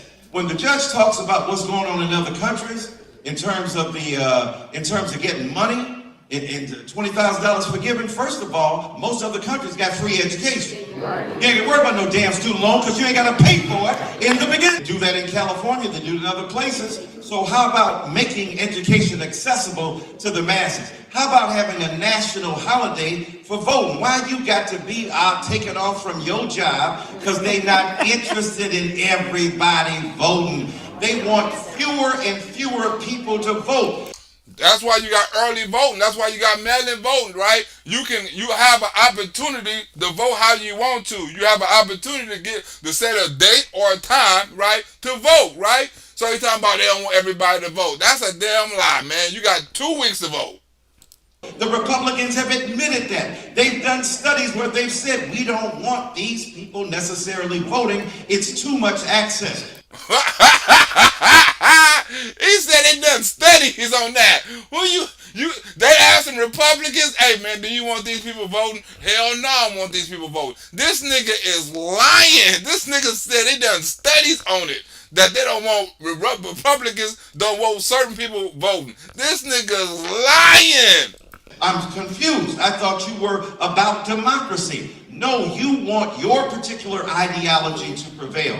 Study after study has shown the obvious and manifest injustice of the demand for voter ID laws, and the voter ID laws popped up at a certain historical juncture in this country when the right wing seized power. This nigga right here, right, is lying. So all of a sudden, right, if they say, look, if it's been a bunch of shit and people been complaining about voting, right, because people ain't had no IDs, right, and people say, let's make the voting fair, right, easier to vote and harder to cheat, what's wrong with that? This nigga saying it all happened when a black man was in office, when a black man changed the law, it was happening with George Bush, but when a black man came in office, this nigga's full of shit. It was all right for Nixon to get elected under that. It was all right for Gerald Ford to get elected under that. It was all right for Ronald Reagan to get elected under that. It was all right for George Bush #1 to get elected under that. In other words, for a whole bunch of Democrats and Republicans. So let's not be hoodwinked and bamboozled by the stratagems of a white ring hunter in this country to undermine democracy. The moment we split citizen from voter, when you born in this country and you legitimate citizen, you ought to have the right to vote. That is the inheritance of the best of democracy. Now, I end by saying this. Nigga, you shouldn't have started by saying that, right? You have a right to vote. That is true enough. Nobody said you didn't have a right to vote, right? But you also should have an ID just to prove you should have that right to vote. That's all we ask. Nobody's saying don't vote. Nobody's saying you shouldn't have the right to vote. This proves you are the person that is voting. That's it. Nothing wrong. When voting first went into effect, women couldn't vote. Enslaved African people couldn't vote.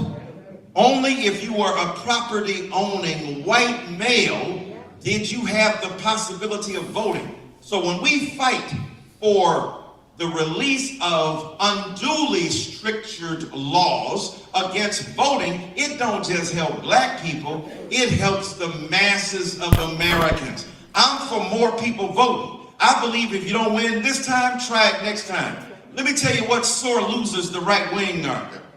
We didn't win. It must have been illegal. It must have been immoral. It must have had a trick. The fix is in. My team didn't win. Wasn't Hillary Clinton saying the same thing? Oh, Donald Trump, no, he's not a legitimate president, right? The Democrats saying the same thing for years? For years? The Philadelphia Eagles are 7-0. If they lose one time, the Philadelphians might go, it's the fixed in. You know Jalen Hurts wasn't hurt. You know what happened there. A.J. Brown didn't do the damn thing. You're going to come up with a conspiracy theory. The right wing claims to love justice, but they hate justice. They hate democracy. They hate more people voting. And what you should do is demand the right for every citizen in this nation to have access to their vote. Well, even the child molesters, even the murderers, even the niggas on probation, parole, right? I mean, everybody should vote, right? It's, no matter their background, no matter their condition, no matter their situation, everybody should be allowed to vote, right? Everybody. Fuck it. Child molesters, serial killers, right? Just come in and vote on your day and go back to doing your killing. These sons of bitches are so dumb. All right. Speaking of justice, because I want to get through this question. When you hear people respond to Black Lives Matter, by saying, you hear the black people like, oh Lord, you asked Judge Brown the wrong question. You hear the black people like, oh Lord. You hear the black people in the background, oh Lord. Saying all lives matter. Okay. What are your immediate thoughts? Freedom of speech. Okay. And I've been warning people about the fraud that BLM has been putting out there for a long time. See,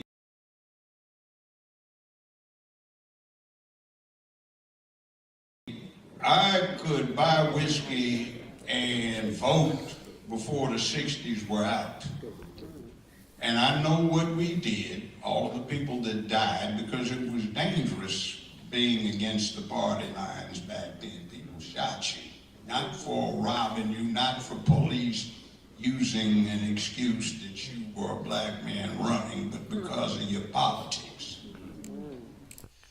right? Remember, the first blacks was Republicans, right? We wasn't no Democrats, right?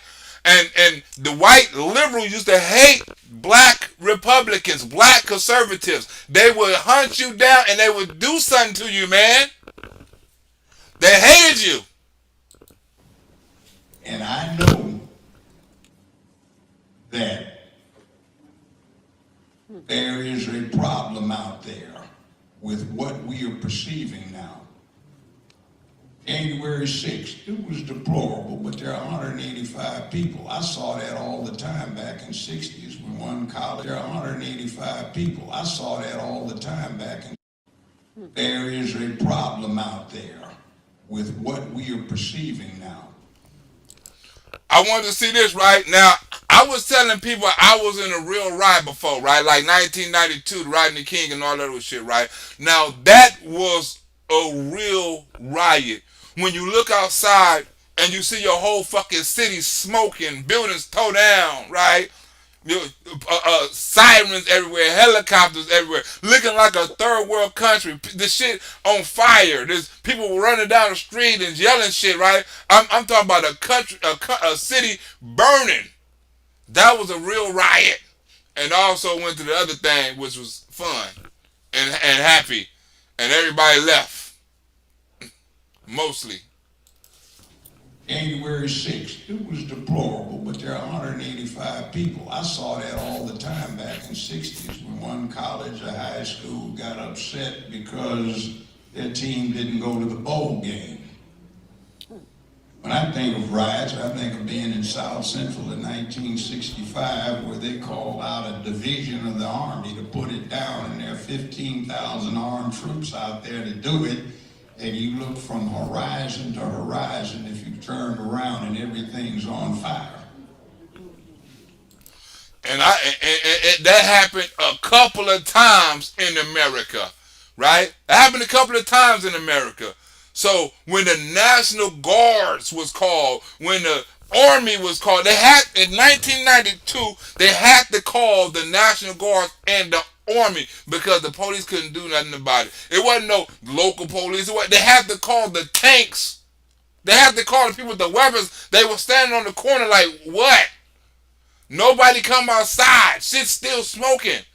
They got plenty of pictures with police and National Guard standing by buildings that's still on fire. Right? And you want to say, I mean, people getting shot, people getting robbed, people getting killed. Right? People getting pulled out of cars and beaten.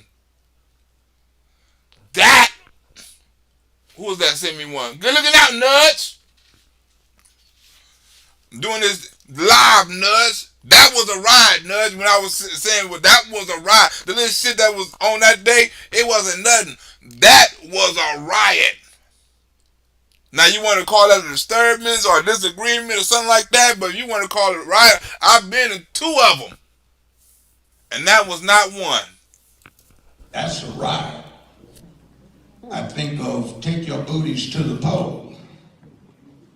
And when you start talking about voter suppression, are you trying to take that non-thinking group out there so you can manipulate them like they're sheep? Remember, I'm not on anybody's side. I'm independent. I just want to see effectiveness. I remember a client of my law office. He got cheated badly. 22 years old. My law office. He got cheated badly. 22 years ago. His name, Al Gore. He was a client for our office. See, both sides do this. The Republicans did it then, and I don't care what anybody says. I saw some of the fraud up close and personal this last time. Well, whoa. Disclaimer, that wasn't me that said it. That was Judge Joe Brown that said it, right? He said he saw it up close and personal, right? He said he don't give a fuck what nobody say. The court, the Democrats, he don't give what nobody say. He saw it up close and personal. Disclaimer, that was not me. I do not agree with the views and the comments of the people on this video. There's an education video for education purposes only. Disclaimer, but he said he saw it. Where I live, with the voting machine totally. Wait. We ain't talking about that. We talking about washing machines over here. Washing machine. Wash on, wash off. Everybody get that new Maytag dryer machine. That is the best machine that's out there. Maytag. I'm not doing a commercial for you, but I'm doing a commercial for you. Maytag washing machines. Coming out of the 14th largest city in America. Part of the game, but it needs to stop. And the voters need to be enlightened and educated and benefiting of a free press where you can hear everything, not just those things that pass an agenda. Woo! You hear that? What's that? I'm not the one. I'm not the. What's the? Wait a minute. What's it? I'm not the one. I'm not the one. I'm not the one. I won't say that. I'm not the one. Right? Next! She say, I'm the man. Good looking out on the donation. Right? Who else is there? Nudge up in the house. Right? But you see that? Judge Joe Brown is speaking is real. And people not ready for the real, especially in the black community. We're not ready for this real. He about to get into some deeper shit because he about to get into some Obama. And they gonna try to cut him off. Now, I was a teaching assistant for a visiting professor way back when. And she said, America, way back when. And she said, America is in grave danger of becoming a fascist country. Not from some jackboot-wearing, goose-stepping, uniformed political thugs, but as she put it, from some long-haired beatniks who will impose the worst methods of fascism in the name of doing something for you. Read 1984, read Animal Farm, both by Orwell if you want to get a line on it. Whoa, you hear that? Read that. Joe Brown is kicking facts. Huh? Joe Brown is kicking facts. If you want to do my little fact check, you know what I'm saying? Go and read on this. We're going to turn into a fascist country. You know why? He's going to break it down and tell me if it's wrong. Tell me if you're lying. It's dangerous. My bad. And I don't get it. Right? Judge Joe, what the hell? Actually, push the thing, right? Judge Joe Brown finna say some of the realest shit in the world, right? Judge Joe Brown keep it 100. People ain't ready for this. This is why, right? They keep conservative, independent, black men thinkers on the sideline. They don't want you to know nothing like this. They don't want you to hear nothing like this. Thomas Sowell, one of the smartest black men you ever want to listen to. Keep him on the sideline. Judge Joe Brown, one of the deepest black men you ever want to listen to. Keep him on the sideline. Right? A lot of black men with education and deep in thought, right? Larry Elder, keep him on the sideline. Right? Here's deep educated men got shit to say, but they keep these black men on the sideline and promote people like Barack Obama, right? And all these other sons of bitches, right? Who ain't got nothing to say, who ain't uniting the black community, who tearing us down, right? Ain't promoting nothing black, right? But they want to get these sons of bitches to represent the black community. They not doing it. But they hire people like Judge Joe Brown because they're scared of this message. They don't want black people to hear this message. Huh? You know, black people heard this message, right? Heard Kanye message, heard all these people message, right? About black people coming together, about black people taking responsibility, about black people getting manipulated by other races, right? You think if the people who ran this country, right, let black people hear that shit, do you know how much power they would lose? Huh? Do you know how much money they would lose? Right? Do you know how many elections they would lose? Their world would crumble if people knew the fucking truth. They can't let these people out the bag. They can't let these people talk to the people. They can't let these people talk to the masses. They can't let these people talk about abortion. They can't let these people talk about police. They can't let these people talk about manhood, masculinity, right? Because some people might think, right, that these people are right about education, about not shooting each other, about manhood. They don't want that. About people's sensitive feelings. I mean, I grew up when we used to run the dozens in elementary school, junior high school. Here, man, I won't say nothing, man, but I'm by your house last night, man, and your mama, you know, et cetera, et cetera.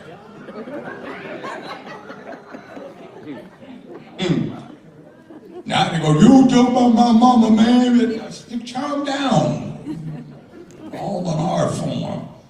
But you see, Black Lives Matter is what I saw back then when everybody was trying to hustle.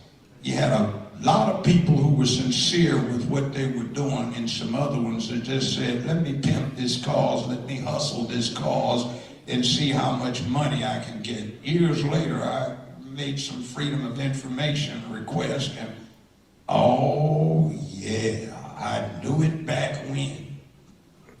He was a snitch. He was an informant. He was an agent. He talking about the people from Black Lives Matter, talking about their history, who they was, right? Who they was in the past, right? Because you know the people who started Black Lives Matter, who funded, they wasn't originally black, right? He's a snitch. You hear him? He had to do the research on him, right? Judge Brown kick it, right? He's a snitch. You won't hear this, black people, on the local news, right? You won't hear this in no Democratic debate, black people. He's a snitch. This is what black people, Black Lives Matter was doing. This is what the organization leaders was. Snitches. Request him. Oh yeah, I knew it back when. He was a snitch. He was an informant. He was an agent.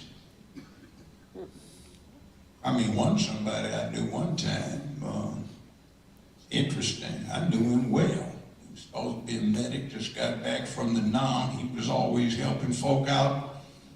Every now and then what we did, people would get injured. Some years later, I was in law school and I attended this murder trial to watch, and they bring him out. I thought, oh, this dude's an informant. They said, no, this is Lieutenant Tackwood, long head of the counterintelligence section, Special Investigative Services for Los Angeles Police Department. I said, oh, wow. You know. You hear Judge Brown? Telling you that they got snitches. Telling you that they're appointing people in certain positions. Telling you he's a judge. He got inside information, right? He's a criminal judge. He was a criminal lawyer, right? He was what Joe Biden said he was, right? What Joe Biden claimed he was. Who was that? Send me another donation. We did lock up Catherine Robinson, Democrat senator, stealing over $600,000, over she got $2 million. We sent her millions was set up for black girls in Memphis who further their nursing careers was back in 2017 during Trump. Whoa, what's her name? Katrina Robinson? That hoe stole all them black women money. You see what I mean? Right? It goes on in LA too, right? About the housing and the homeless and stuff like that. It was Democrats like it was in Memphis. Democrats. They stole the money in Memphis, they steal the money in LA. Democrats, they're supposed to help the homeless, supposed to help black women, right? What you say with careers and nursing careers and all of those shit? Stole it. Now where all them black women who was dependent on that, where they gonna turn to now? She got her kicks out of it. She bought her house, she bought her home, she bought her car, she helped her family. How are these black women gonna help their families?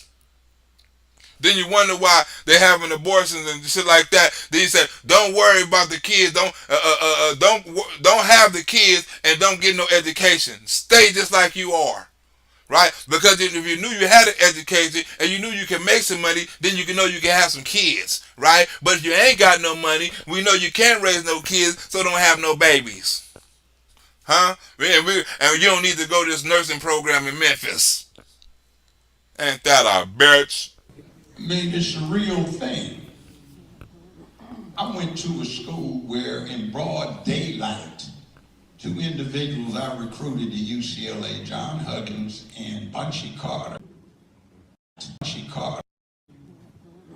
I went to a school where in broad daylight, 2 individuals I recruited to UCLA, John Huggins and Bunchy Carter from the Panther Party, got shot down in broad daylight. They hauled the acting chancellor of the University of California, Los Angeles, 68,000 students at the time, black guy. LAPD went over, stuck a shotgun in his back and escorted him across a mile of campus to handcuff him to a chair like he had something to do with it. Hell, they tried to kill me, put 4 bullet holes in the back of my chair. They was not playing with the black folks. Huh? They killed 2 black Panthers, shot at Joe Brown, put a gun to the chancellor, drug him across the yard. They wasn't playing with the black people. Where I was supposed to be, up in Campbell Hall, where we decided that we weren't getting taught what we needed, so we decided we're gonna get taught that, and we want the full panoply of instruction, so we imposed it. Now Campbell Hall's still there, but they moved the Minority Studies Department over to Bunch Hall, the largest building on UCLA's campus, where they have more than 100,000 full-time students. It's a small city. But you go over there now, and these people who don't realize all the folk that died to get that department set up, they're sipping Chablis and nibbling crackers and talking about, you know, did you go see the play the other day?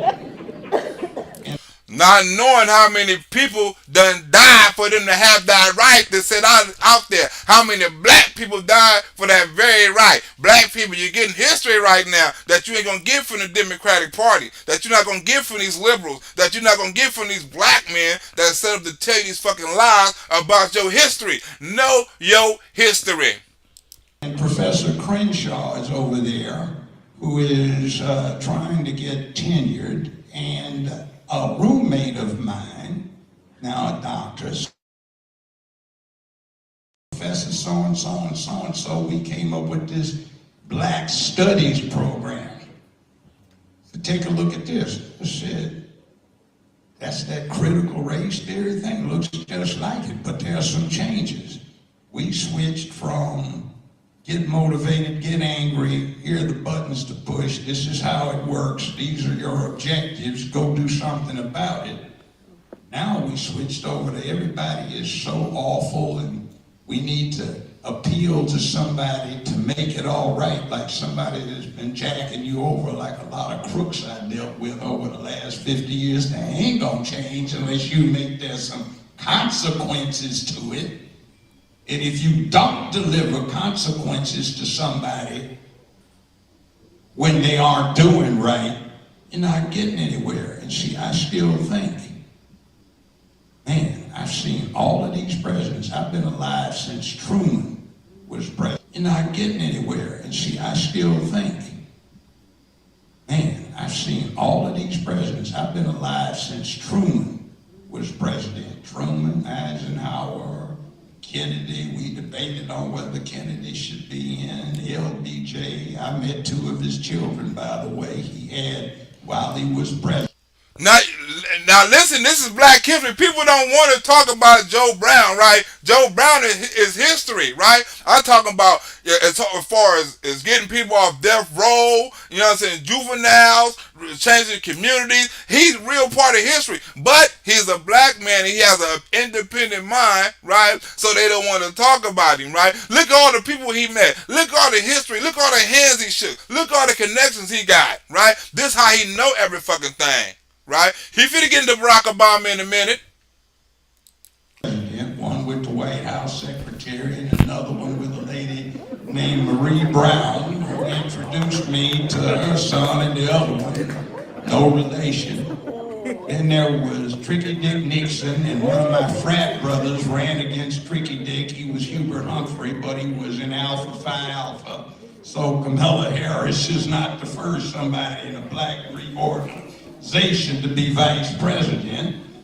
Then let's see, there was Jerry Ford, met him, and then there was Jimmy Carter, met him, didn't read Ronald Reagan, but let's see, then there was George W. Herbert Walker Bush, and let's see, he had an interesting first cousin.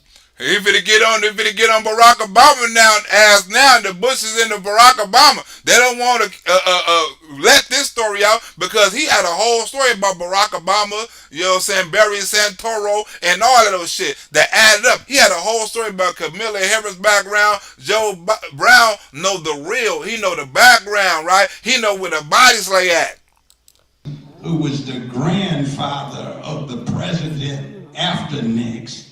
And then there was his father, his son, George W. Bush, and then his cousin, Barack Obama, through the mother, became president. So we had George Herbert Walker Bush, who was first cousins to the grandfather of Barack Obama, was president. I mean, it's kind of interesting picture when you look at the kin relationship. He like, what y'all talking about? What y'all wasn't knowing that Bush and Obama wasn't related? Through oil money, tycoon, and mafia ties? What y'all didn't know about this shit? He looked at it. Y'all didn't know about this? Let me give you one more time. Y'all didn't know about the Bushes and the Barack Obama? He looked at you turn like, what? You didn't know? These motherfuckers connected.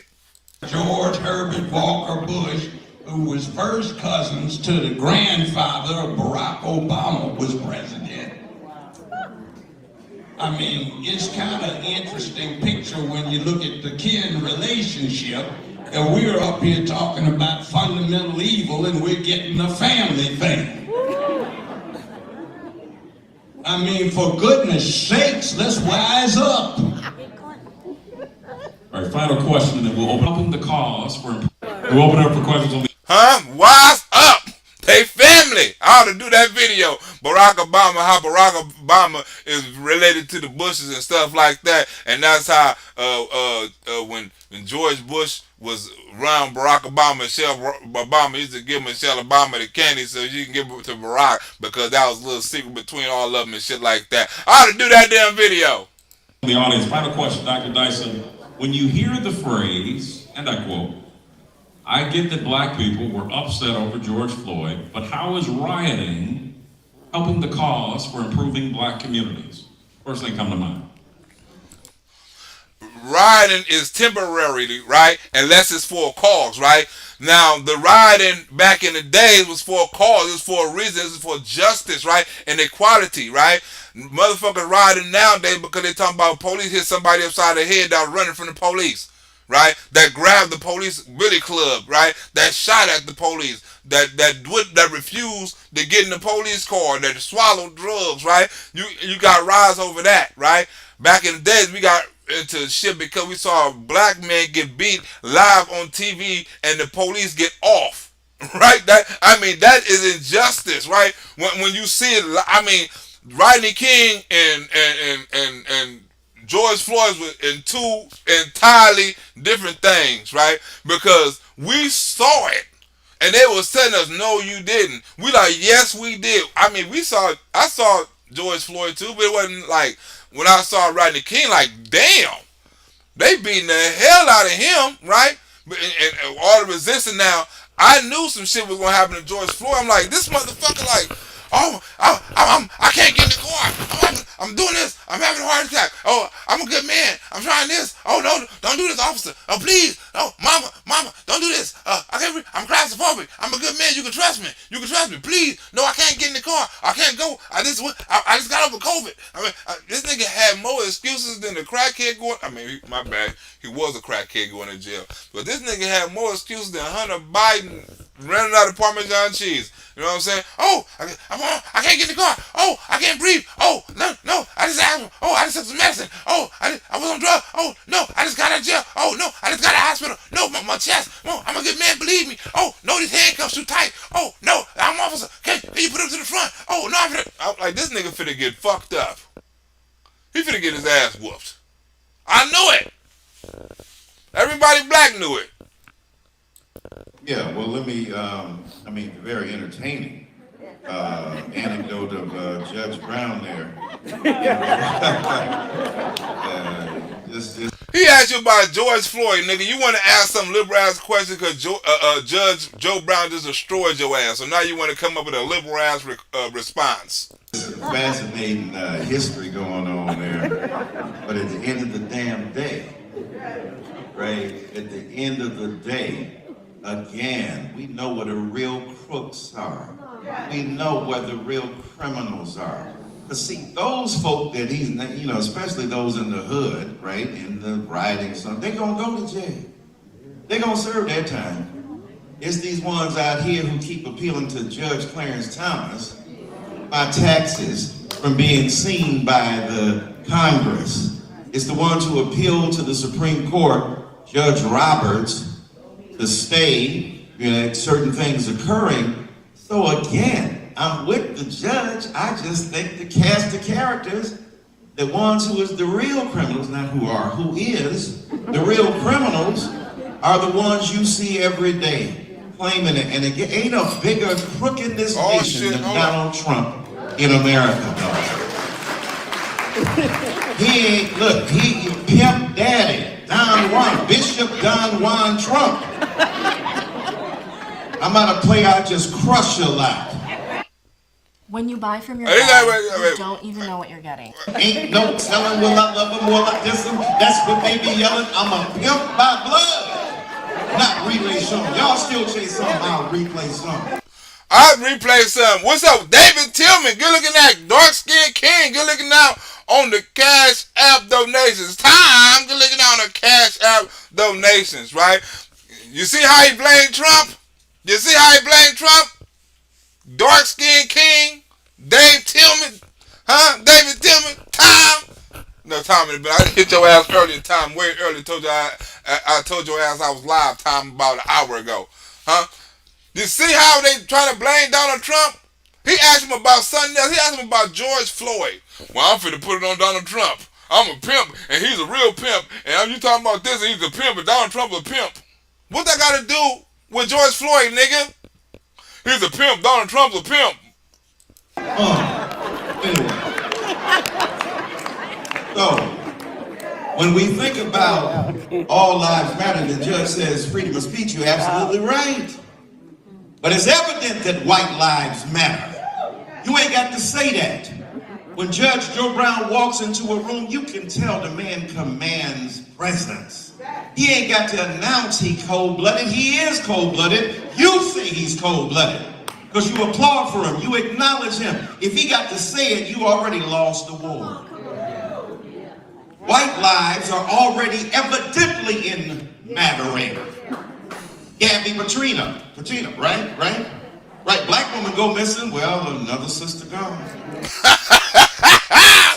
You see all these talking points, and you got these black people acting like they're in church. Gone, brother, gone. Hey, you got another black woman missing, another Keisha gone. You gotta, you know why? You know fucking why white girls, right, get more coverage than black girls, right? I've been telling you the reason, right? Because of the resources, right? And the places where the women be missing, right? You have a place, right? You have a place with somebody missing in a city of a population of 200,000, say 200,000, right? 200,000 people missing in this city and living in this city. A girl end up missing, right?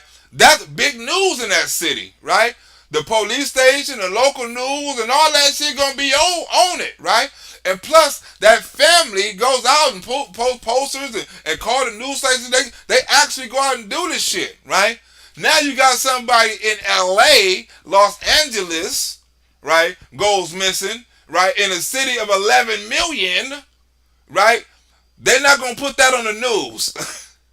Right? They're not gonna put that on the 10 or 11 news. I don't care if she's white, green, orange, white women out here missing, Mexican women. They're not gonna put that on the news, right? Unless it's some global all over the world shit, right? But they're not going to put the average local white, black, Mexican, brown, Asian girl on the news unless it's on a special segment, right? But if it's a rich white girl, a rich black girl, or something like that, end up missing, and the family do this and the family do that, and then the community where people push that narrative and shit like that, of course it's going to get the coverage, right? We don't live in them type of neighborhoods where the shit like that happen and it make local and big ass news and spread all. Like some of them states you be looking at got 500 people in the whole damn state. 5,000 people in the whole, 500,000 people in the whole damn state. All right, so that's big news to them. Hell yeah, big news to them. And that's gonna make world news to us, right? But you got to look at the geographics of it. White woman, my God, Jiminy Cricket, what's going on? Let's get it done, right? What is the phenomenon of Karening in America? You hurt my feelings. I'm calling the cops. We know white lives matter. So when black folks say black lives matter, the implicit addendum, terminologically and linguistically, is two. Black lives matter too. Black lives matter also. So we ain't trying, and look, and for being perfect, no, we know these organizations ain't perfect. They were jacking Martin Luther King Jr. up in SNCC. They called him the law behind his back. That's the Black Lives Matter of that day. SNCC, and they were doing tremendous work. They went to Mississippi, they risked their lives.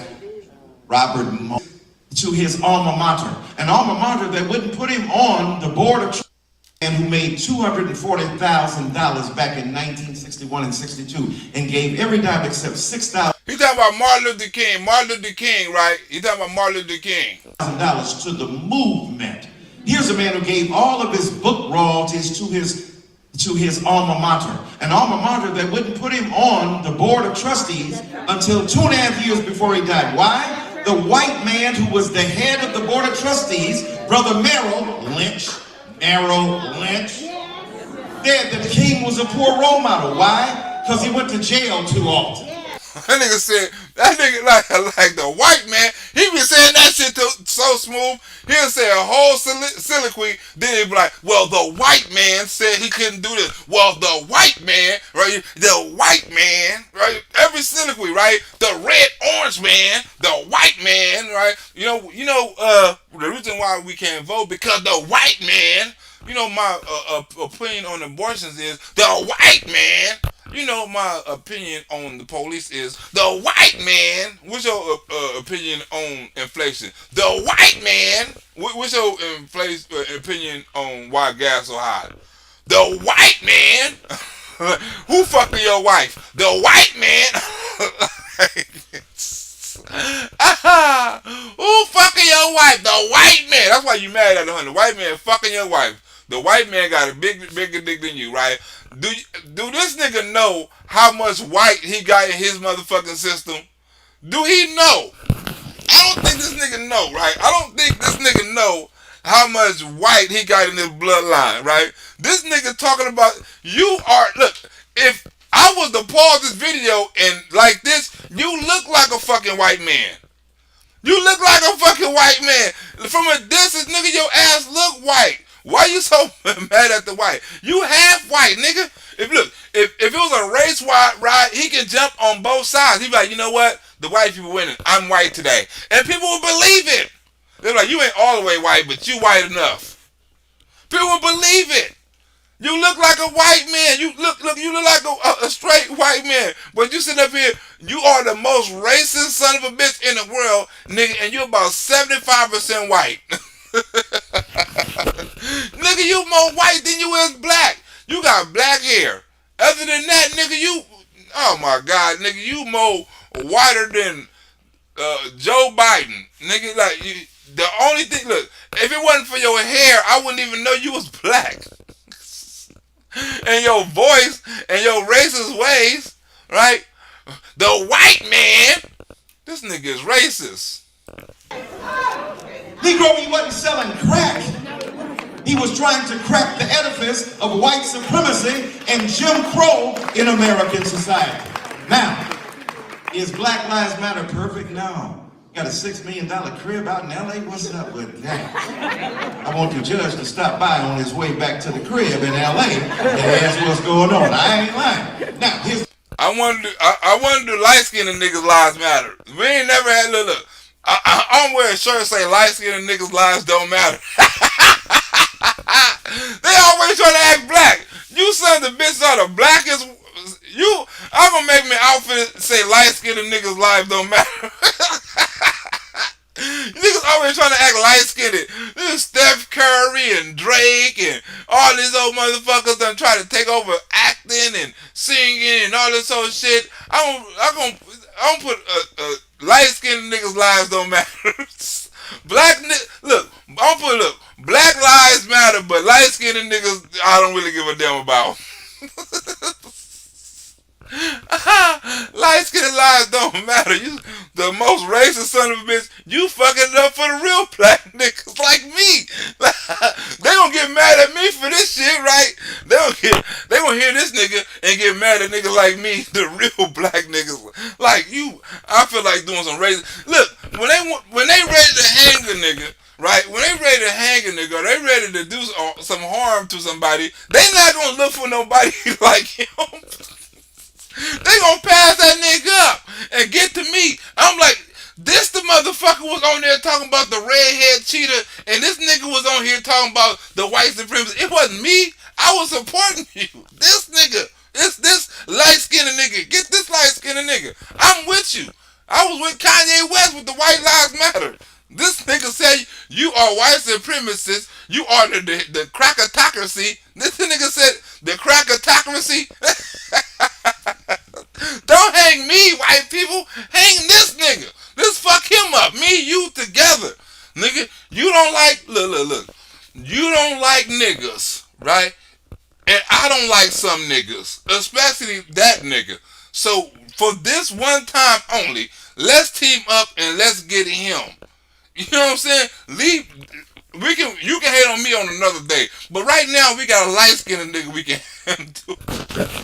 Right? Because back in the days, he would have been the house nigga, right? So I don't like him anyway because he would have been the house nigga. He doing the house nigga shit. He running around yelling shit off the porch, right?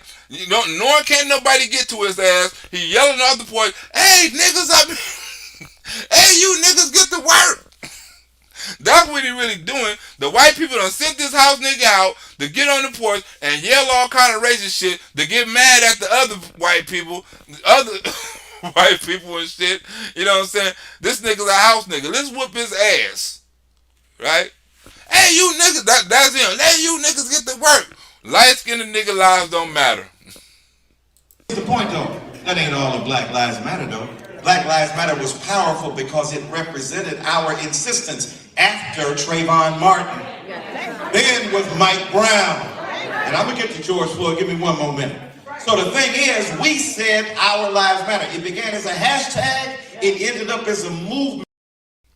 That nigga said, yeah, I don't get to George Floyd. Give me a minute. I got a long list of motherfuckers. It was Troy Brown. Then it was Jim Johnson. And then it was Shantae Murray. And then it was Derek Jones. And then it was Derek Jeter. And then it was Felipe Johnson. And then it was Lawrence Johnson. And then it was Leroy Thomas.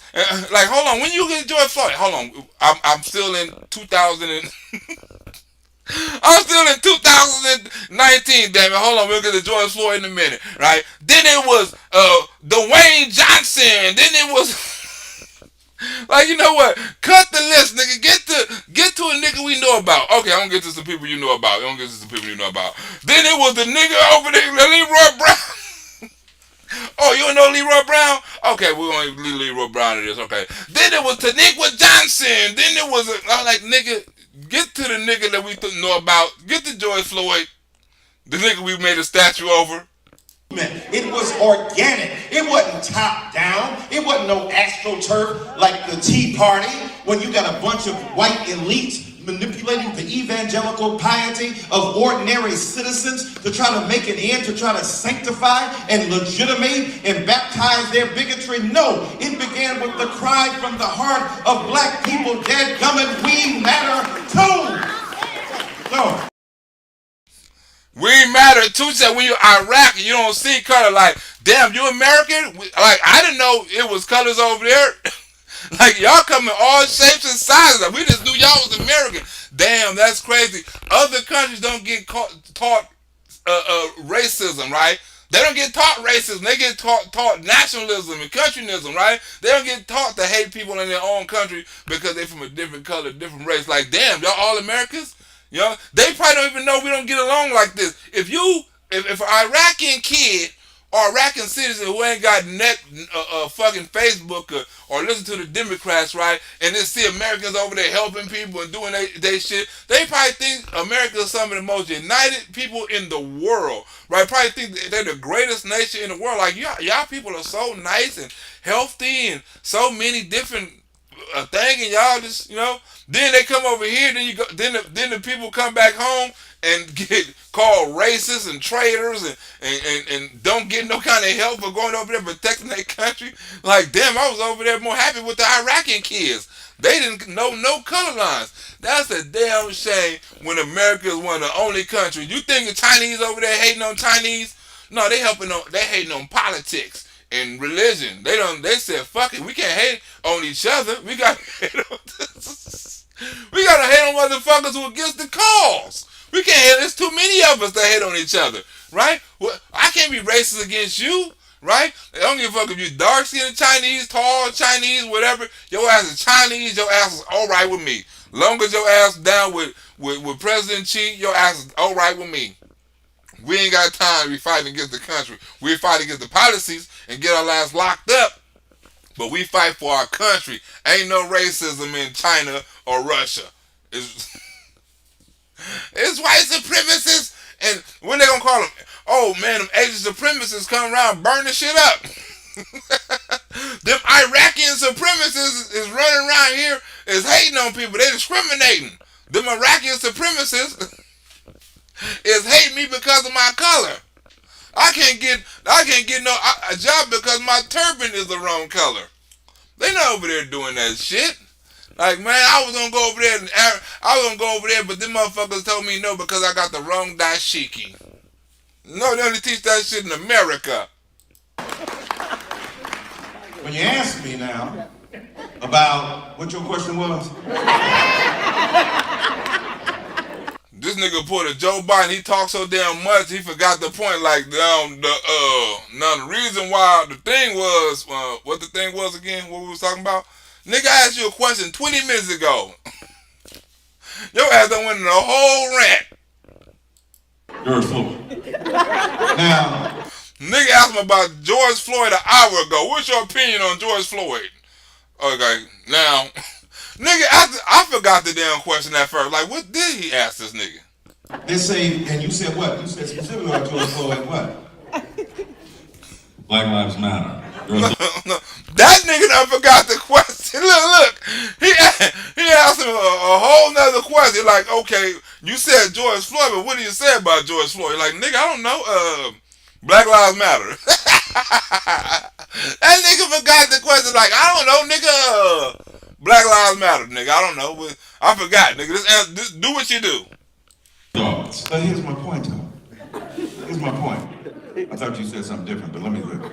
George Floyd died. Now we got Kanye. Wait a minute. That nigga said, look. That nigga he said, look. Well, now, what was your question again? He like, it's about George Floyd and Black Lives Matter. That nigga said 3 words. George Floyd died. Now, Kanye, one more time. He said, George Floyd died. Now, Kanye, that nigga still living. George Floyd died. Now we got Kanye. They get it down. Kanye's a friend of mine. I love him. But you listen to the right wing documentary that told you he died from fentanyl, right, in his system. Now here's my point. Judge Joe Brown, Memphis, Tennessee. When on April 4th, 1968 at 6:01 p.m. local time, the greatest we've ever produced, I would argue, died, as one rapper said, the future took a headshot. A report rang out across a parking lot of a motel in Memphis, severing the tie and creating a gaping wound in the neck of a prophet named Martin Luther King Jr. This nigga is like a Shakespeare. This nigga is like a Stephen King book, right? This nigga said Martin Luther King got shot, right? He came out the building in the greatest neck and a shot in their head, right? In the democracy of the kingdom ever born. He came in the eloquency of the thing when he came and separated his head from his shoulder and sequentially from across the street. He was shot. Like, what the nigga, you said all that to say he got shot? Nigga, you could, oh my God, this nigga's a Stephen King book. When they did the autopsy, they discovered that due to smoking and eating, he had the heart of a 63-year-old man. Now I'm 64 now, I hope it wasn't that bad. But the point is this, did he die from arterial sclerosis or from smoking? Or did the mither friggin' bullet that exploded inside of his neck kill him? George Floyd could have had a bunch of stuff in his body. It's already been scientifically deconstructed. But if you're gonna go with that ignorance, the point is this. It is the pressure put by Derek Chauvin's knee on the neck of George Floyd and not treating him like a human being, disregarding his cry, I cannot breathe. He had a black man on his back, a white man on his neck, a white man on his torso, and an Asian man on the lookout. Well, that was equal opportunity. You can't say that was racially motivated then. You can't say this. You said he had the only thing he was missing was a Mexican. You said if it was a Mexican up in there, it would have totally not been most racially motivated. He had an Asian. He had a knee on his back, an Asian on his side, a white dude holding it down, a black man on the chest. This motherfucker is a Stephen King. That was multiculturalism, proving that diversity without the notion of equality is empty. You have to have diversity toward justice. So yes, I say to all of those who uphold the value of American society, Blue Lives Matter. First of all, ain't no parallel between blue lives and black lives. One is an ontological assessment. That's a big word to talk about how you're born in your being. Black. Although we know it's political construction and fiction, as James Baldwin said, but run with me for a minute. Blue is a profession, not a state of being. If you born blue, call the darn doctor, because you ain't getting enough oxygen. My point is, well, your ass was born yellow. You need to call your damn ancestry, right? Because your ass wasn't born with enough black in you. You light-skinned son of a bitch. It's always the light-skinned niggas that's always the most angry. Right? Always the light-skinned niggas. Huey P. Newton was light-skinned. That nigga was angry. It's always the light-skinned. Nelly, this nigga is angry. You know what I'm saying? It's always the light-skinned niggas that are most angry. You know what I'm saying? What the hell is going on? You are more white than anybody else on the face of the planet. Nigga, what the hell is wrong with him? It's the white man. And we have heard the excuses that people have made to try to justify assaulting black people. We have seen them build prisons based on area codes predicting what black people will and will not do. Wait. Has black people been letting them down? Wait a minute.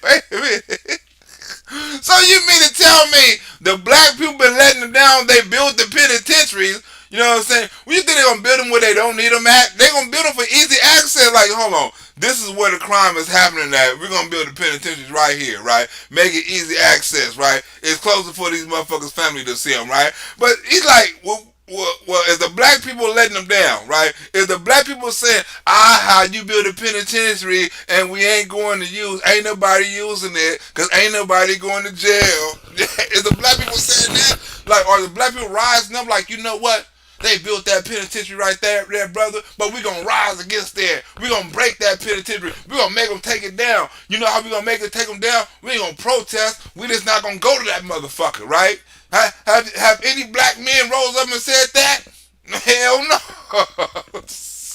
They proving them right. They're like, you know what? We can't build enough of these motherfuckers. Let's get all this free labor out this motherfucker. Let's pay these motherfuckers 35 cents in these private penitentiaries. We can't get enough of them. Let them keep on killing each other for a long period of time, because whenever we catch them, we're going to lock their ass up for a long time and get this free labor, right? They keep proving us right. Let's build some more. Say, look, you acting like the penitentiary's empty. Like, yeah, they built all these penitentiaries and they empty. Hell no, they full. They need somewhere to keep these motherfuckers. Right? They need somewhere to keep them. You keep shooting people, robbing people, raping people, and doing all this other shit. They gonna need somewhere to put your ass. They done built all these penitentiaries, and all of them getting used. Well, look.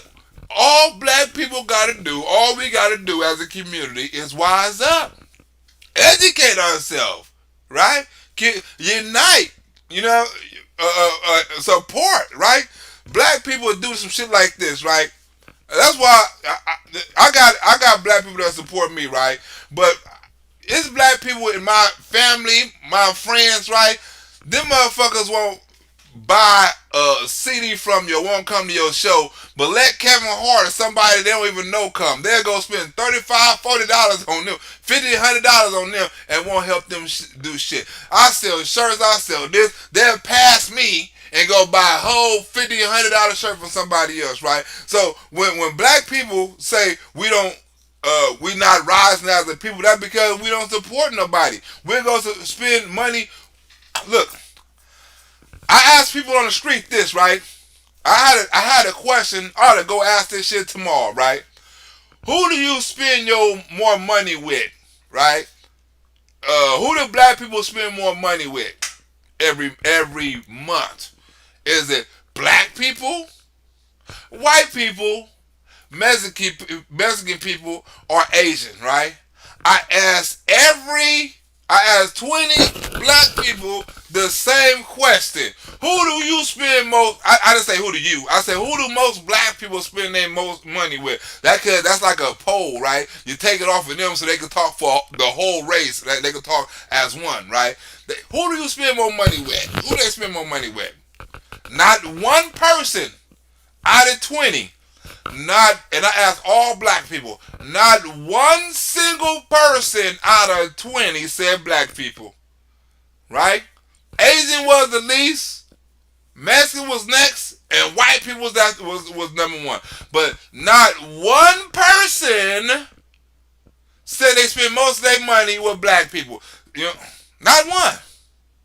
And the only reason why most of them said white people because they had car notes and mortgages and rents and all that shit, right? And the reason why they said Mexicans, right, was for the food, right, and the clothing, right? And the reason why they said Asians, right, was for weed and medicine and hair products and all this old shit, 99-cent stoves and blunts and cigarettes and shit, right? Didn't nobody say black people? Alright? Ain't too many black people playing rent to black people. Ain't too many black people going to black people's stores and spending with black people, buying black people hair products and all of those shit, right? So ain't no black people supporting black people. So how you gonna support or how you gonna rise as a people when you keep making other races rich? If you look at how much black people spend on products, on like fucking shoes and clothing and all of those stuff, right? Every year it's like $5 billion, right? $5 billion spending power every year. right? If you spent that with your people will be great. But instead, you spend it with other people and then complain why your people ain't doing shit or why your people is doing bad, right? The reason why they blew up Black Wall Street because in Black Wall Street, a dollar didn't leave the community for over 5 years. It stayed in the community. They can't have that. They can't have money staying in the community for over 5 years. They got to have that money out in less than a day. Get it out of there fast. Send the armored bricks trucks to get it out of there fast. Get the money up out the hood. Yes, the judge is right. We should hold each other to account. But there's a bunch of white hooligans running around now who ain't gonna never see the inside of a jail because white supremacy and white privilege will protect them.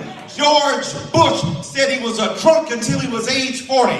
Now he became president of the United States of America. A lot of misbehaving white men out here doing a whole bunch of madness and they become president like Donald Trump. You thief. Wait. Look at this long. And look, this is the same shit he said at a funeral, right? So this is his line on Donald Trump. This nigga got a whole line of soliloquy on Donald Trump. This nigga went and got some of the worst shit you could say about somebody and put this shit in a phrase, and this is catchphrase every time he tried to describe Donald Trump. He was saving this shit. He was saving this shit for the right moment. Bunch of madness, and they become president like Donald Trump. You thief. You bigot, you lugubrious leech, you apparition that steals the life and joy from democracy. Damn right, Black Lives Matter, and you can't say it enough because Black Lives Matter means America matters, and that's what we love. Look at Judge Joe Brown. Like all that shit for nothing. You're Black Lives Matter, and you do this, and you did it, you're racist, you're into such and such leech, you're such and such, and then you vote, and you're trying to steal our democracy, and yeah, preach, brother, preach, you're serpent, brother, leech, preach, brother, go ahead, preach. They don't know what the fuck he talking about. They say that shit sound good as a motherfucker. He angry, he emotional, and he sound educated. You such and such as leech, you serpent, you low up level, you evil son of. I'm like, what the fuck is he talking about? You Lord, the kings of the ring, the serpent, evil, unknown, mighty. What the fuck is he talking about? Get him, Judge Joe Brown. Judge Joe Brown, I have a question. Now they finna try to hit Judge Brown with some masculine stuff, right? Now, Judge Brown, he's all man, right? And he preached masculinity. But this nigga finna try to hit him with, oh, you're trying to say women can't think. But Judge Brown, check his ass. You support women in leadership. You support women in leadership positions. Depends on what the leadership position is. Now the reason I asked that, because in a mayoral debate last Thursday in Memphis. Oh, let's get into that. I know what your question is. I'll explain it better than you can. If I'm allowed to ask the question. Excuse me, I know what it is. If I'm allowed to ask the question. Go ahead, I know what it's going to be. Go ahead. I feel you through the force. The reason I asked this is you. That's why I be knowing when people gonna ask me shit too. I be, so why not let me go ahead and answer it because I already know what the fuck you gonna say. You know what I'm saying? You so predictable. Let me go ahead and answer it. Now let me go ahead and ask my question because I want to make you look like a fool. I want to try to embarrass you, but you can't embarrass Judge Joe Brown, fool. You were quoted in the mayoral debate in Memphis last week saying women can't lead. Because some of the places that they have to go to show leadership. That's a damn lie. That's not what I said. I knew you were going there if I can explain it. Did you hear that? I want you to hear what the dude said, right? He tried to twist it. He said,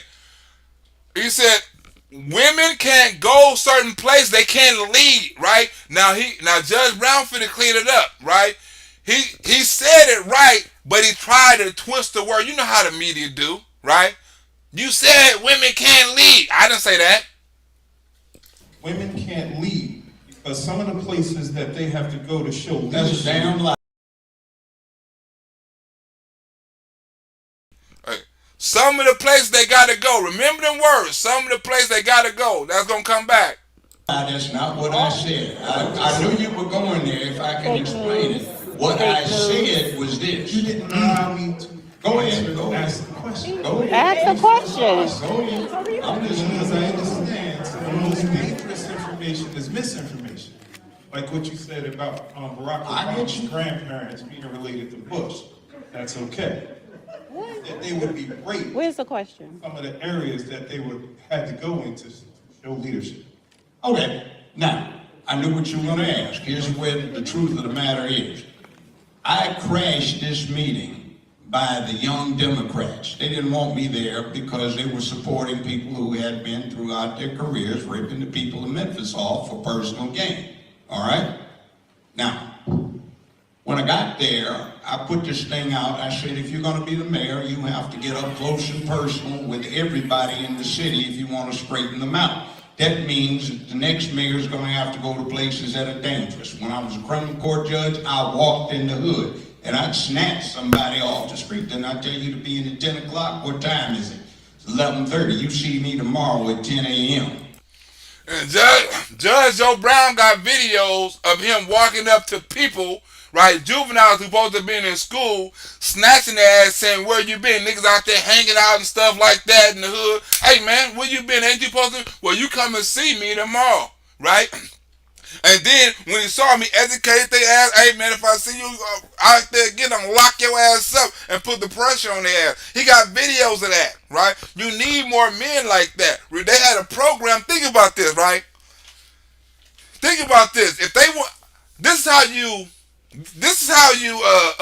get the school straight, right? They got a program. I forgot what city that was. I think it was near New Orleans or something like that, right? They got a school. They got a program where the fathers have to be up there one day out of the week. The father, not they got to be. They volunteer to be up there one day out of the week.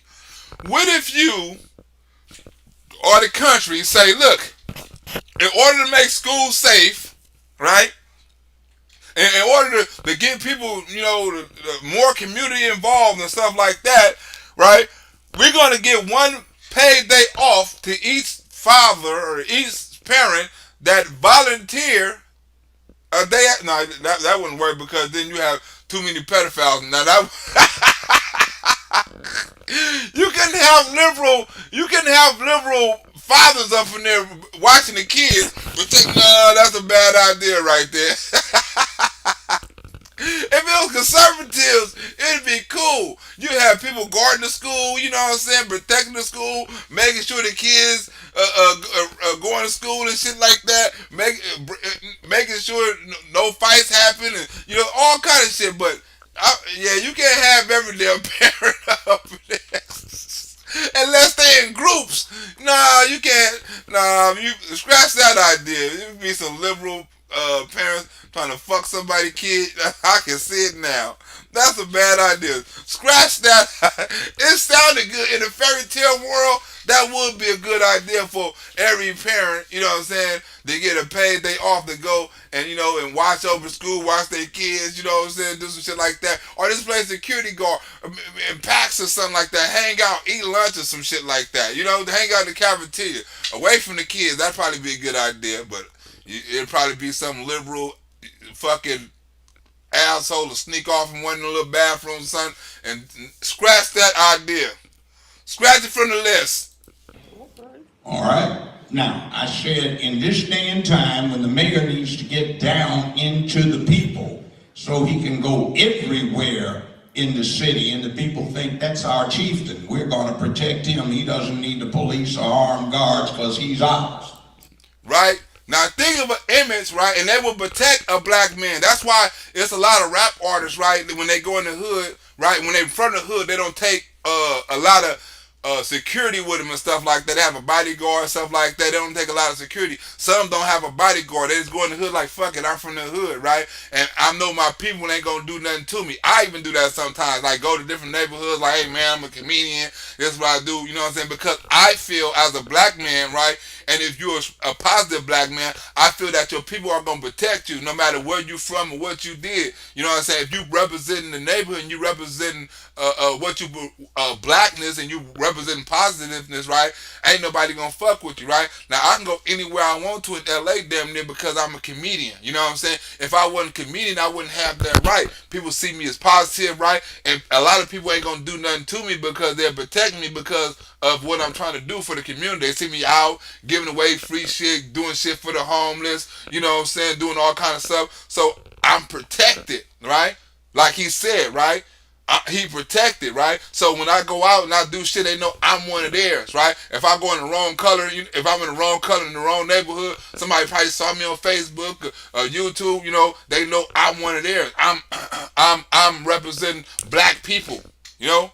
I'm not representing no gang. I'm not no threat. I'm not nothing. So I can go, hey man, let that nigga go by. Hey man, do this. That's why I make sure they go to different neighborhoods with my cars and pass them out and shit like that. So if you see me again, you know I'm no threat to you, brother. Right? Now, if I had a position of power, right, like somebody like a LeBron James or somebody like, you know what I'm saying, if I become successful, I'm going to do the same thing, right? Because one thing that Jesus done, right, Jesus was accessible, right? Everywhere you heard somebody say Jesus was walking down the street, hey, Jesus was over there. I saw Jesus right there. The nigga just healed somebody. You know what? If you want to see Jesus, Jesus over there on the corner over there. You know what I'm saying? He healing people. Where was Jesus at? Oh, he over there kicking with the 12 people right there. You can find Jesus everywhere. Jesus wasn't in no temple. Jesus wasn't hiding out. Jesus was on the street. Letting the people know, look, I'm on the street. You can't find a preacher right now. Preacher all in the pulpit and shit, all in the house behind cars and limousine and shit. You know what I'm saying? Protected by guards. Nigga, Jesus didn't have no bodyguards and none of that. I'm in the street. Every time Jesus got away, the nigga had to sneak away. Wait a minute, these people trying to get me. Let me sneak away. Huh? Jesus was in the street. He was accessible. Like Judge Brown said, I want to be accessible because I want to go and heal people. I want to go and touch people. I don't want to have people have to come to me. I'm going to go to them. I'm going to go to the people.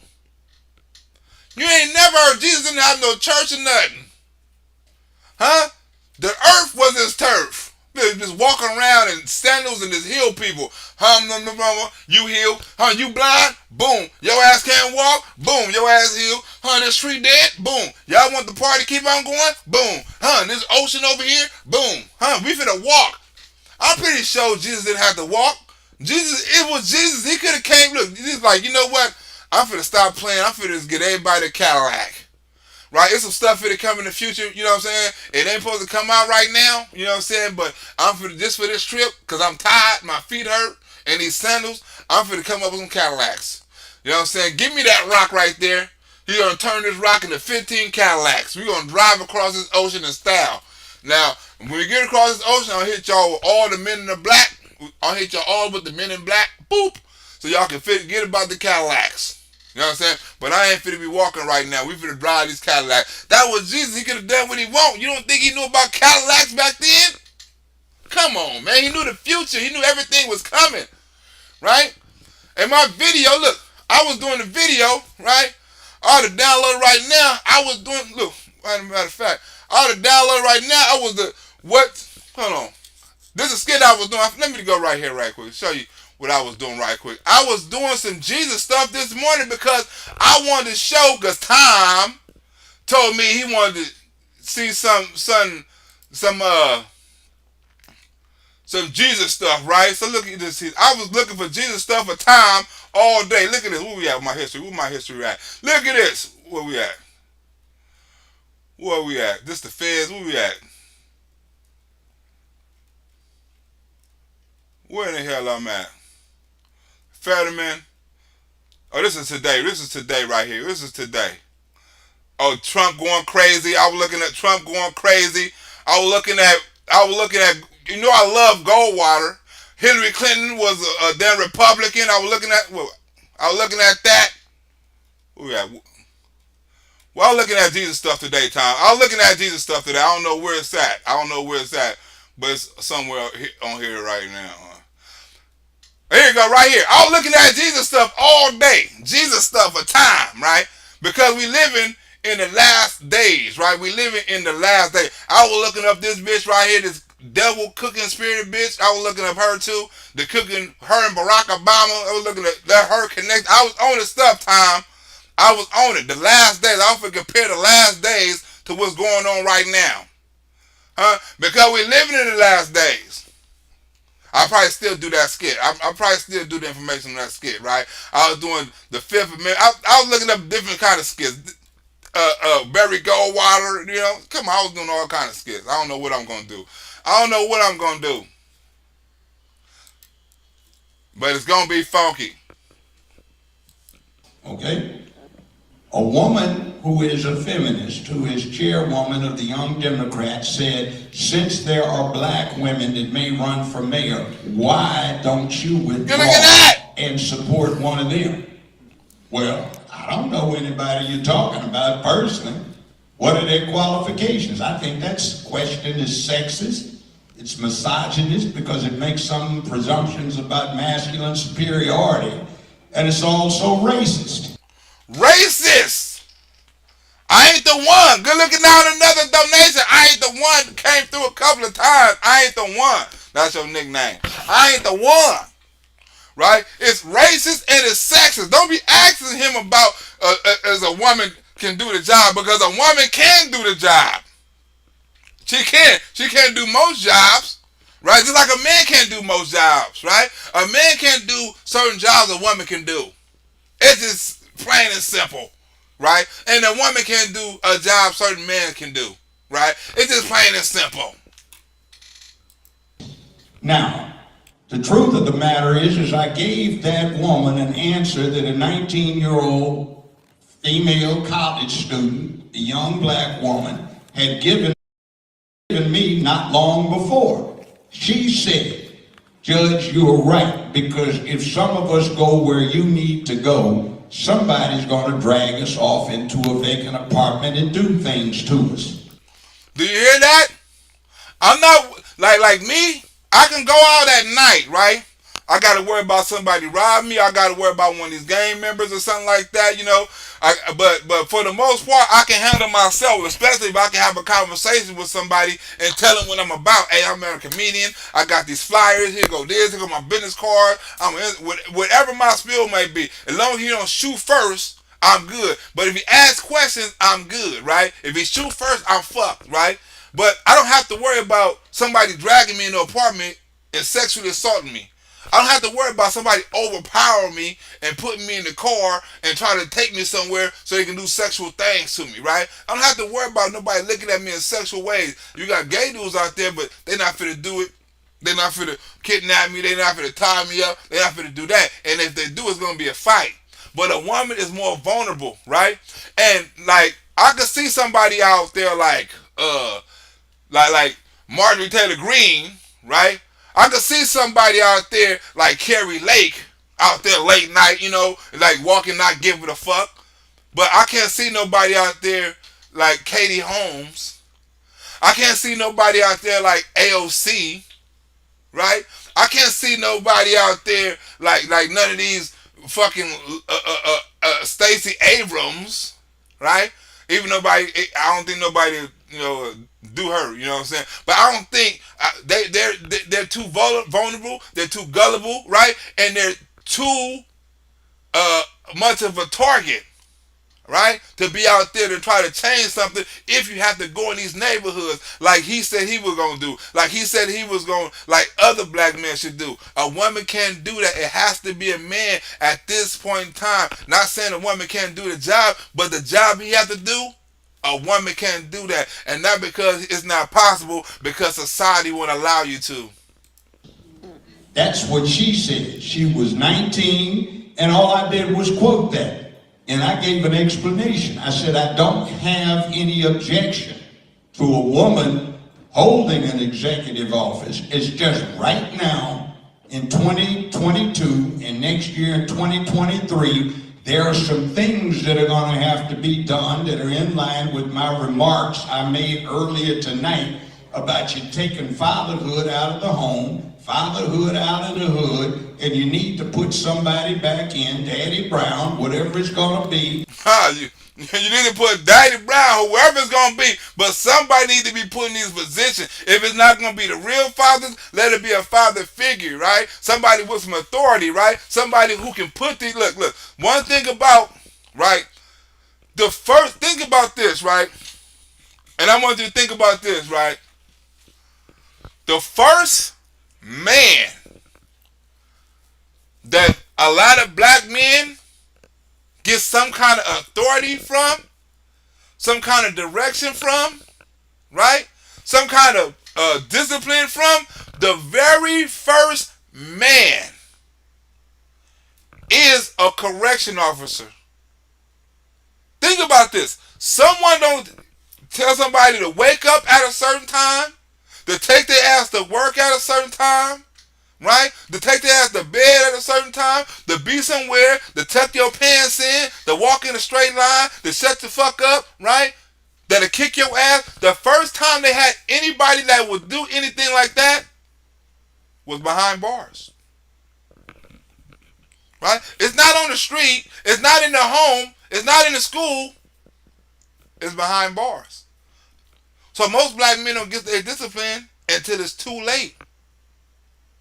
Until it's too late. Until you in jail and you have to, right? You have to pay attention. You have to be disciplined. You have to listen to somebody. You have to do all of that, or you face the consequences.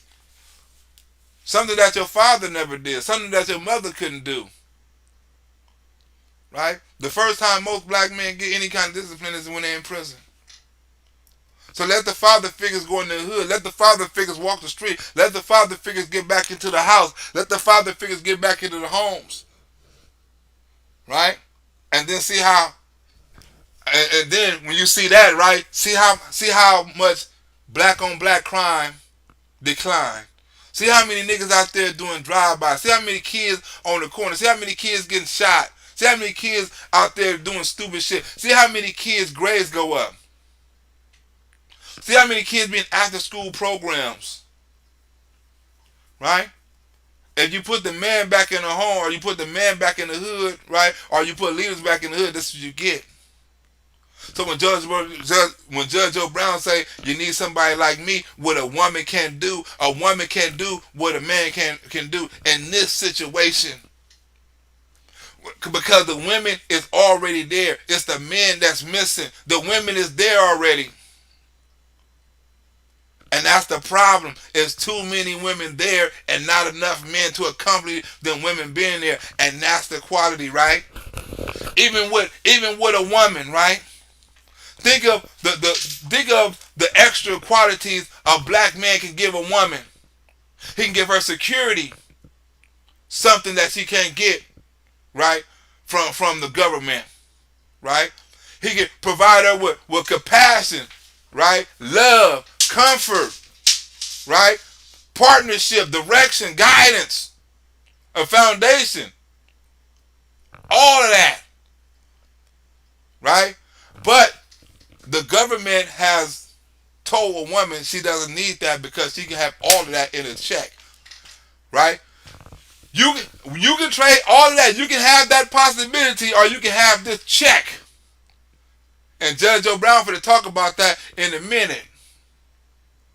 You hear that, Tom? Tom, I got you. Tom say put some Jesus up here. Tom, they finna talk about Jesus, Tom. I was on it for you, Tom. Almost had it for you, Tom. That was almost today, Tom. And you need what only I can deliver to this city in terms of straightening it around. That's what I said. But it was taken out of context. So I've been a lifetime Democrat way before this young lady was born. But they attacked me just because I wanted to get some things right. Right? And Democrats don't want you to get things right. They want you to get things their way. Right? Fuck getting it right. You know, think about it. If Democrats get things right, if they get things right, What is it to fix?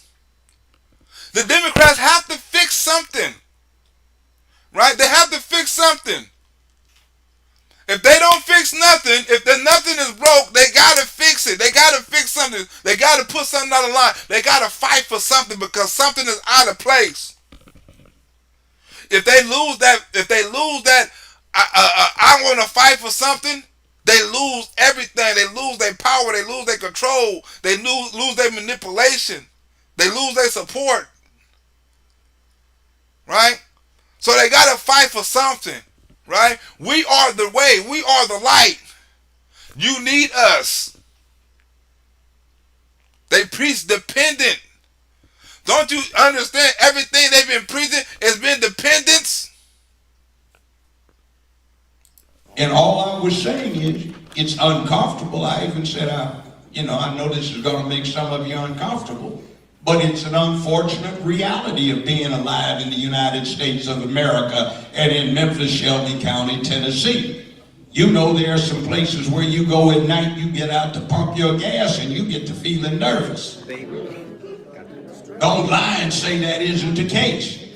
I realize that. So I want to be the man that steps back out there and starts getting the young boys in line so they become productive citizens. Huh? Somebody got to get him in line. Who else going to get him in line? Somebody has to do it. And it has to be somebody with some type of power that can put some consequences on them, right? Because certain men, right, who talk to these young kids, right? If you have somebody like a black activist or somebody, a pastor or something like that, goes around and preach this and preach that to the kids, he can preach it all he wants to, right? He can tell the kids to stop this and stop that. But if he can't discipline that kid, right, or he can't make that kid face no consequences, guess what? That kid ain't gonna listen to him. Because guess what? You can't do shit to me anyway. You can't whoop my ass. You can't put me in punishment. You can't lock me up. You can't do none of that shit. So why would I listen to you? Right? Kids only listen to somebody who can discipline them or who can make them face consequences for their actions. Right? Sometimes that's the police. It should be a father. It should be a father in them positions, right? That's making the kid face consequences if he do something wrong. Right? It shouldn't be no politician or shouldn't be no police, right? That's where it's getting fucked up at because we got too many police that's disciplining our kids. And when they discipline them, they're not educating them to be a man. They're educating them to be angry. They're educating them to be a criminal. They're educating them to harden up because a father discipline and the police discipline is entirely two different things. A father gonna discipline you out of love. These police gonna discipline you out of hate, right? Out of power. Do this, do that, because I said so, right? It still need to be some discipline because some people need that discipline. It just so happen they have to go to jail and get it. They don't know how to pull up their pants. They don't know how to stop cussing. They don't know how to wake up and go to jail. They don't know how to make up their beds. They don't know how to do a lot of shit that they go to jail and learn. Right? But that shouldn't be the first place they learn it from. They should learn it at home. Not a threat. Now, that was done so I could get somebody out of the way of somebody that says the skyline in his downtown Memphis where he stands to make several tens of millions of dollars is more important than fixing the whole city up, where somebody else is getting a play on $680 million converting a football arena into a soccer stadium. All right. That's where somebody's got the crazy idea that they took down some Confederate statues and for $2,500 they got 30-some acres of public land in prime location. They can now do what they want to. That's where somebody sponsored one of the most ridiculous things I've ever seen of 25 acres in the exact center of downtown Memphis, $600,000. See, that's what I was talking about, and that is what this group was about, and they tried to do an ambush thing and they lied about it. They quoted it out of context. It was supposed to be 150, 100 people there. There weren't but 23 people in the organization there. The rest of them were folk that were customers at this nightclub. Right? Scamming money. Scamming the city of Memphis. Scamming. Right? And then they wonder why the cities or the communities ain't what they supposed to be. Right? Why the system, why the kids ain't learning, why the homeless situation, why the criminals and the police, right? Because you're scamming the system.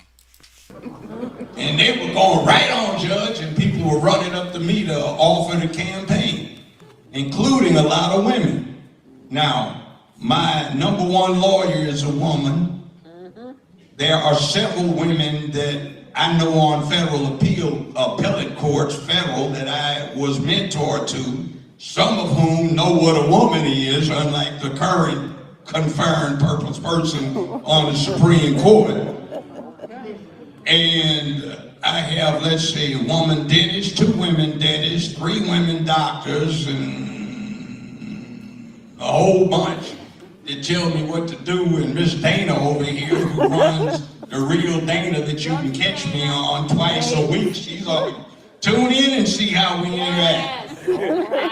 But now I don't have any problems with women being in charge, but sometimes a man's got to do what a man's got to do, because it is their obligation of men to protect womanhood and promote manhood. That is something my grandfather used to always tell me, right? A man got to do what a man got to do, right? Like certain phrases, he didn't say anything, right? He just said a man got to do what a man got to do. And he expect you to figure it out. It wasn't no, what do you mean about it, right? In any situation, because you have to figure it out but what you got by yourself, right? So when I explain something or when something happened, right, he know I know the answer, right? He'll say, well, son, sometimes a man got to do what a man got to do, right? And that's it. Figure it out.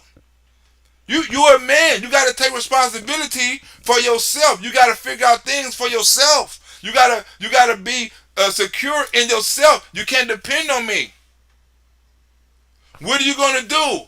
Well, you want me to solve the problems for you? You want me to give you the solution? Because if I give you the solution, I'm gonna have to give you the next solution and the next solution. Right? Sometimes a man gotta do what a man gotta do. Right? Sometimes, well, I may want to do something for myself, but I know my son, he may need some school clothes, he may need this, but a man got to do what a man got to do, so I have to sacrifice, right? And I have to get him and make sure he's straight first, because a man got to do what a man got to do, right? And if you don't, like if I had a woman, when I had my baby mama, I had to protect my baby mama, right? Because a man got to do what a man got to do, right? We had lost a baby. Right, when my second baby mom, we had lost a baby, and the reason we kind of split up because she didn't understand. Even though she lost a baby and she was sick, I couldn't, and I fell for her and stuff like that. But somebody had to pay the rent. You sick and you in the house and you can't go nowhere and you're mentally messed up and you're physically messed up, and I understand that, right? But if I don't go out and get this money, how in the fuck we gonna pay this rent? So I can't stay with you and mourn and do all this other stuff, right? Because a man got to do what a man got to do. I'm allowing you to stay here and be home and mourn and sympathize and heal yourself and stuff like that, but I can't be here with you, right? Now, if I was here with you, right, and then I let the bills go to waste and we can't eat, and next thing you know, we getting evicted, and now things that went from bad to worse. But as a man, I must make my house secure, and you are my woman. Even though we just lost a baby, I still have to take care of you. And as a man, you have to allow me to do that, right? And allow me to secure you. You must listen to me, right? Because how can I keep you safe if you don't listen to me? I say that's dangerous, or run, or duck, or get out the way, or let me come. Whatever I say, you have to listen. If I say run, right? And you're supposed to say, what for? Why I'm going to run? Boom. Next thing you know, you fucked up, right? If I'm going to keep you safe, right, you have to listen. And the number one thing a lot of black women, hate to say it, right, nowadays don't want to do is fucking listen. The ones that do listen, they're successful. They have successful men, right? They have successful life. They have successful kids because they listen. And when you're able to listen, you're able to teach. But if you fucking think you know every fucking thing, every man and everybody and every this and every situation, you ain't gonna never be prosperous, right? Because we don't listen, right? In order to keep you safe, you must listen to my directions, right? When a fireman is saving you from a fire and you burn it in the house, in order to stay safe and have him save you, you must listen to his directions. You don't tell him what the fuck you want to do when he's trying to save you, right? So we need a community where it's men in the house that are the stability and the foundation, right, and are smart enough, and right, and are intelligent enough, right, and are responsible enough to install things into the household that will help out the women and to help out with the kids, right? Because when a woman is happy, she can give more love to the kid, right? She can be more happy, right? And we have less anger in the hood because when a loving mother be able to love her kid, guess what? That kid ain't go out and gonna commit them murders, ain't go out and commit them crime, ain't go out and gonna do that because he loved his mother and his mother taught him compassion and his father taught him responsibility. You need them combinations, right? But nowadays, kids ain't really getting none of them. And the best thing some man can do is sit your ass down and let a woman do the job. It ain't that time now. All right, next one. Now, not in Memphis. It's my time. It's my time. You hear him? Dyson say the best thing you can do sometimes is let a woman do your job, right? Now, Judge Brown say, that may be cool, but nigga, this is my time. Let me finish doing my thing and giving you this education. Now next one. Okay. Term, what do I do right where I am? Dr. Dyson. Yeah, well, look, obviously you're playing a long game. You gotta have patience. The right wing after Roe versus Wade, 73? They've been waiting until they... She asked them, what's the best thing I should do in the situation right now to better myself? This nigga went to Roe v. Wade, the right wing, Republicans. Like, I'm asking you for some self-help. You going on some Republican Democrat shit. Got enough folk on the Supreme Court to do what they want to do. So they had some kind of ethical patience and moral deferment in order to realize an objective, right? That's number one. Number two, clearly being a highly articulate, intelligent black woman, you got to bloom where you planted. Yeah. Okay. Rear your children if you're a mother, continue to nurture them. If you have a partner, male or female, I'm not speaking of you specifically, I'm saying whoever. Because part of the problem is toxic masculinity and the inability to imagine that another partner is not just, I hear what the judge is saying, I'm a black man, I'm 65. Watch this nigga say, right, this when you say toxic masculinity, watch what he say. He basically saying a woman should be able to take a man's job. Taking away from what Judge Joe Brown said about it's a man's place to do certain shit, it's a man's power to be in certain positions. Then what he say, this nigga saying it still should be women in the positions as men, right? So when you talk about emasculate niggas and stuff like that, you have men like this who saying it's okay. Right? And when you tell the black women, right, it's okay to have a woman to play father, it's okay to have another woman in the house licking on your carpet, right? It's okay to bring that shit in front of your kids, right? You okaying that shit. You're letting them know, you know what I'm saying, that it is justified. You let them know that You're telling them that there's nothing wrong with that shit. That it's normal. You're normalizing this shit, and that's why the community is so fucked up, because you have men like this that is normalizing sexuality, right? Normalizing racism, normalizing, right, violence, right, on police, right? Normalizing black on black crime, right? Normalizing all this whole shit. So when black people hear this shit, they think it's fucking normal, and it's not. 4 years old, I came up out the hood in Detroit. I understood the systemic displacement of black men through welfare policies that punished the presence of black men, but also stigmatized the presence of black women, right? 1965, the Moynihan Report warned about the coming matriarchy. Now, wait a minute now. Now, men being systemically disappeared is one thing, but demonizing the women who stayed? The kids get mad at the mama. I'm mad at you, because daddy gone. The Negro left. Disappeared. Too tough for him, or forced out. I'm not trying to give any judgment, but I'm saying I stayed. Right?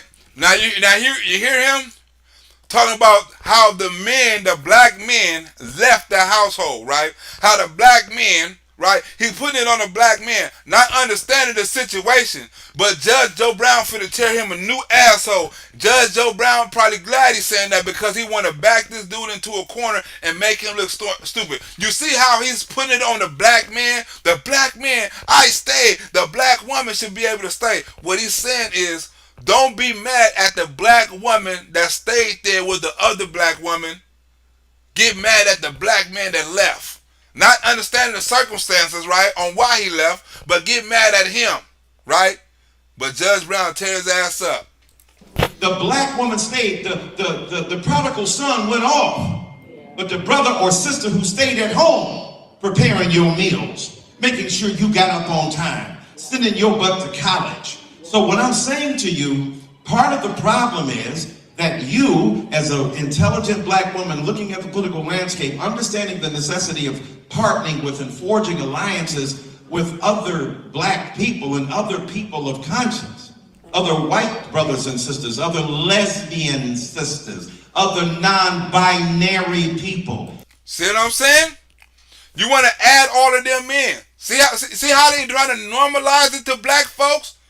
Get with other lesbians, I still don't know what the fuck non-binary. As much research as I've done, right, and much videos I do, I still don't know what the fuck a non-binary is. I'm not interested.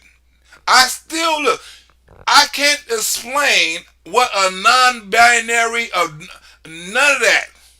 Even if it was a word before pronouns came out, I still didn't know it, right? If it was a legal word, or I didn't, binary, I don't know what the fuck a binary is.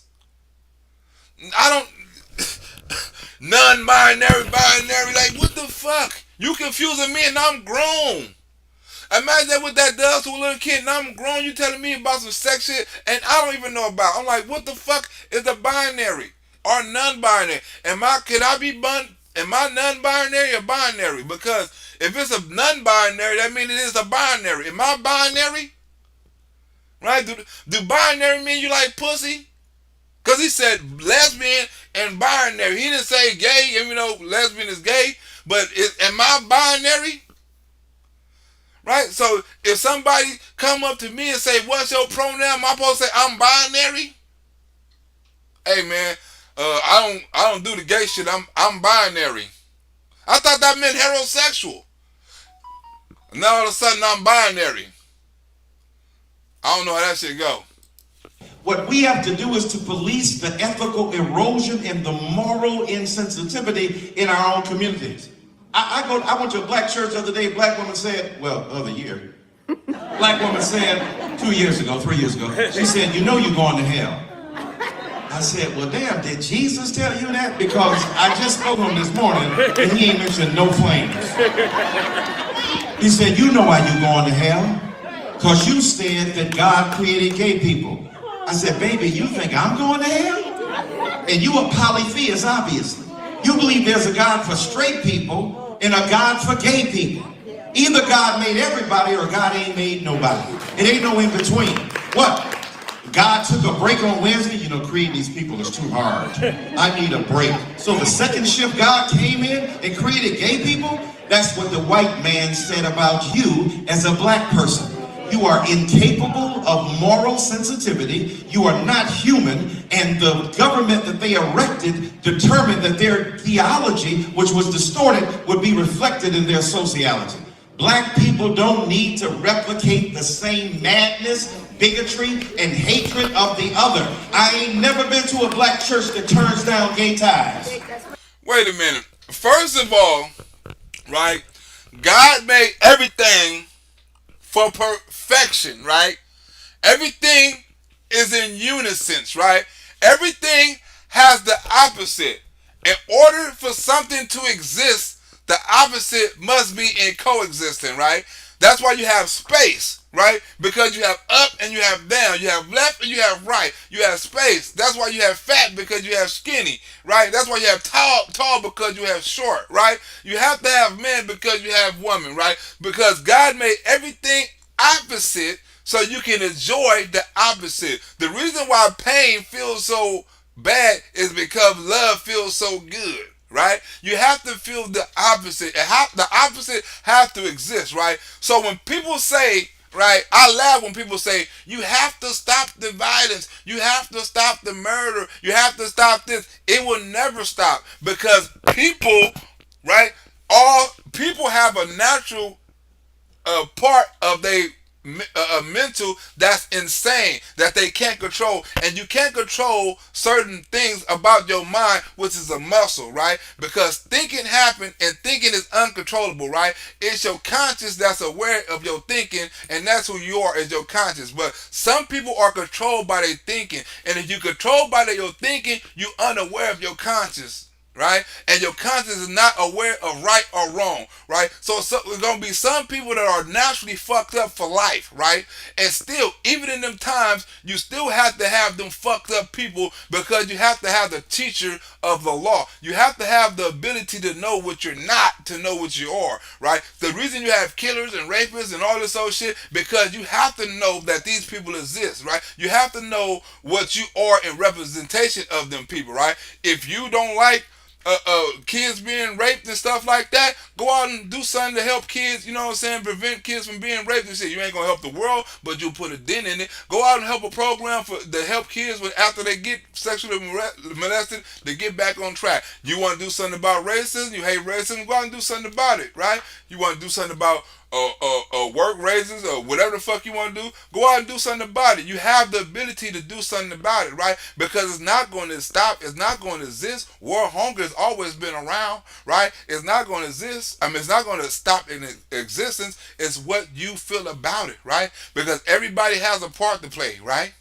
Everybody has a part to play, right? Even the people that's mentally ill, even the people that's starving, even the people, everybody has a part to play. Right? The thing about murder, right? The thing about murder, right? And all that other stuff, it's not necessarily a bad thing, because everybody say, well, he's going to a better place. Right? If this is hell, right, it has to be a better place. It's the transition that was fucked up. But everybody gotta go one day. Right? The transition shouldn't have happened, right? But it was going to happen naturally, because your body is only like a toy. It's like a fucking machine, right? What's inside of you is the battery, and sometimes, guess what? Just like a machine or any other thing, that battery run dead. Sometimes you can recharge it, right? But eventually, the shit is going to run dead. And so will you. And no longer will it shell, right, that your soul came to feel. Think about this. If you a fucking soul, if you a spirit, right? If you a spirit, you a soul, right? You can't touch. You can't use your five senses. You can't touch. You can't smell. You can't love. You can't eat. You can't do none of that, right? You have to have something to do it with, right? A battery is just a battery unless you put something in it, right? Your soul is just a soul unless you put it in something, right? So this is just a shell to understand what touch, feel, taste, everything that you can't experience as a spirit, as a soul, right? You experience with this body, right? Because you need a form, you need a body shape, you need the toy or the machine to play with. Guess what? This shell gonna run out and gonna get old, gonna get decrepit, gonna get dented, it's gonna get wore out, and guess what? Your soul, which is never gonna get old, which is never gonna get run out, which is always gonna be there, which is always gonna be in perfect condition, gonna go what? Gonna go back to its natural place. Back with the Lord. So no matter who you are, no matter what you did, no matter what kind of background you is, we all going to the same fucking place. Huh? They better make it what you can while you're here, because guess what? Dying, living is not short, it's dying is for fucking ever. You're gonna die forever. You're gonna live for a short time. They ain't kicking no people out the choir either. Quietness is kept. You wouldn't get no Sunday morning sermon in some instances if you didn't have a gay person in the pulpit. Don't make me go there. Don't make me tell you the truth. So I'm saying, why do we turn around and practice the same kind of moral decrepitude, the ethical insensitivity of trying to demonize people and genderize our approach? I agree with the judge on this. Let the best man do the job. And often it's a woman. And let that woman step up and step forward. The women that I know in life are the ones who defend black men more than anybody else. The greatest defenders of black men are black women. The greatest defenders of Bill Clinton was white women. So every race of women gonna back their own. The greatest defender of OJ was black women. Damn it. You know what I'm saying? The greatest defender of Richard Ramirez was Mexican women. Damn it. So everybody gonna defend their own, right? So you ain't said nothing new. But you see this, sometimes let the best man do a job, but sometimes it gotta be a woman. He's desensitized to saying a woman can do better than a man at being a father. It's about time that black men stepped up to the plate, supported black women, and stepped up to made sure that they up to the plate, supported black women, and made sure that they were comfortable and that they were creative in their own minds and hearts, because they have sacrificed so much to create us. It ain't just the rappers calling a woman a bitch or a hoe or a skeezer or a slut. It's judges and doctors and lawyers and philosophers who are trying to romanticize their position as men. Stop that bullshit and let the real tragedy of hatred fall to the side and let women become the full creatures that God created them to be. Stop that bullshit, DP, and let God be create the women as the creatures they intended to be, right? Hey, DP, that's a good ass point, and I'm gonna make a joke out of that, right? If God wanted to everything, right? Why he didn't put two gay people on Noah's Ark, right? Noah went and got everything. He got 2 rabbits, he got 2 snakes, he got 2 squirrels, right? He got 2 of everything. He didn't get 2 gay dudes like, you know what? I'm gonna get 2 gay dudes and 2 lesbians. He let everybody on the ark, right? Birds, everything. Alligators, bears, everything. He didn't let no gay people on the ark. God probably told him that too, right? When Noah was loading up the boat and the gay dude was like, hey, you forgot about us? Like, no, I didn't. What you putting all that stuff on the boat for? No, you didn't. I didn't forget about y'all. Hey, who's that? 160?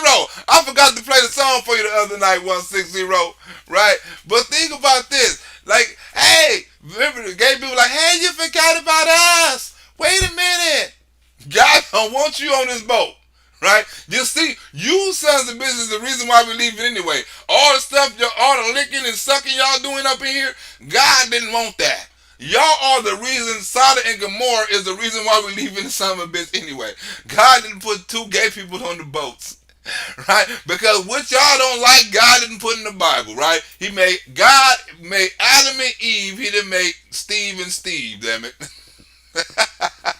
He didn't make it. So all that shit you trying to do, all that you trying to get on the boat, they were trying to, no, we're going to jump on the boat. You're going to let us on that boat. Get on this boat if you want to.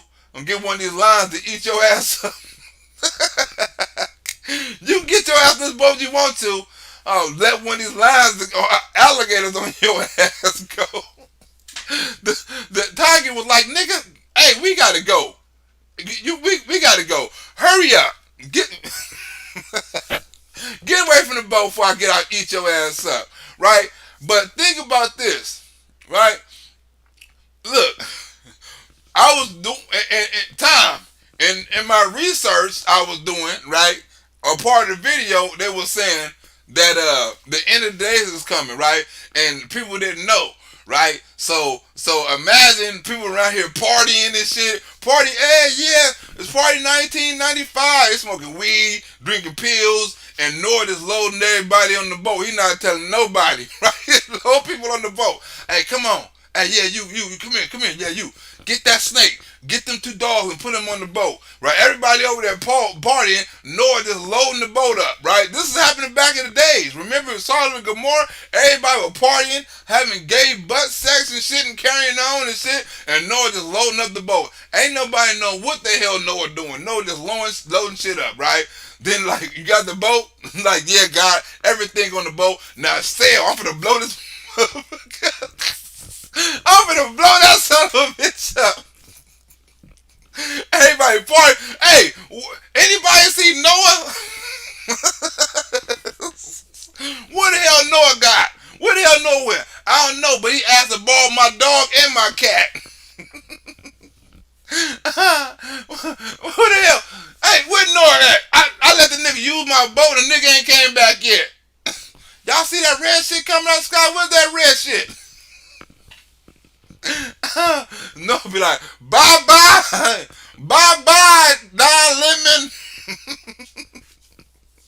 That's what Noah be saying on the boat. Bye-bye, Don Lemon. You motherfucker. Over there partying Sodom and Gomorrah. That's gonna be the club. Sodom and Gomorrah. Don Lemon gonna get his ass blew the hell up with a rocket. Just think about it. They was over there partying and shit like it's 1995. They ain't know what the fuck going on. The guy was like, you know what? I'm tired of this. I'm tired. I told them they haven't read the commandments. I said no but sex. I made a deal with Adam. Adam was begging like, look, God, I'm here by myself. Make me somebody. I didn't make him 2 people. If I wanted another nigga like him, I'd have made another nigga. Look, y'all don't see all the women over there. I made this for y'all. Oh my, you know what? We finna start this one over. We finna start this over. You're like, you know what? Then it was like, after a little while, they're like, you know what? They still down there having butt sex. You know what, man? Oh my God. It done got out of hand now. They still down there having butt sex. You see the animals not having butt sex. You see birds having sex with birds. Dogs having sex with dogs. You know what I'm saying? You don't see no men having sex with no men. This shit is crazy. It looks like rain. Woo! You probably in LA then. All right.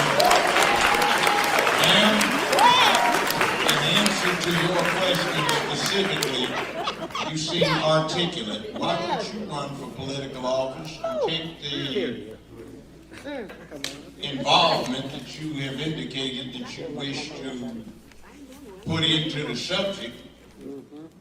Get yourself really knowledgeable, and that goes back to what I say, right? I got that out of the Conversations of God book that I be reading, right? If you're gonna, you have the ability, and like I told my partner, you have the ability to do anything, right? And in the book it says it's beauty in everything, right? And the dude said, what about rape? How is it beauty in rape? He said, you're looking at it the wrong way, right? It's beauty even in rape if you look at it, right? And like, how can you look at beauty in rape? He said, it's not the act that's beautiful, it's what can come out of the act, right? Now, and I use this example all the time, right? Now, it's a lot of women, black women, right? Because there's a lot of child molesters in the hood, evidently. But a lot of black women who've been sexually assaulted when they was younger by mama's boyfriend, cousin, family member. You know, it's a lot of black women. They don't want to discuss it.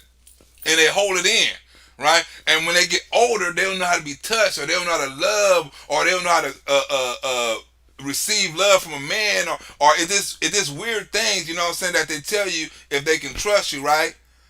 But you have some race of women, right? Like, I don't want to, compare races, right? Now, you have some race of women, right? White women, right? They hold a foundation, right? They have they get sexually assaulted. They go out and have a foundation and raise money and raise awareness and go to schools and preach and shit like that, right? You know what I'm saying? And the beauty of it, right, is they can prevent somebody, right, from doing that by teaching somebody the signs, or they can heal somebody and repair somebody that been through that by showing them that, you know what I'm saying, that it's not the end of the world, it's not their fault. So it can be beauty that can come out of it, because it's not the person's fault if they use it in the right way. But if they use it in the ugly way, it could be a fucked up thing. It could take them through hell, it could take them to emotion, and it can fuck them up for the rest of their life, right? It depends on how that person take it, right? And it's a fucked up act.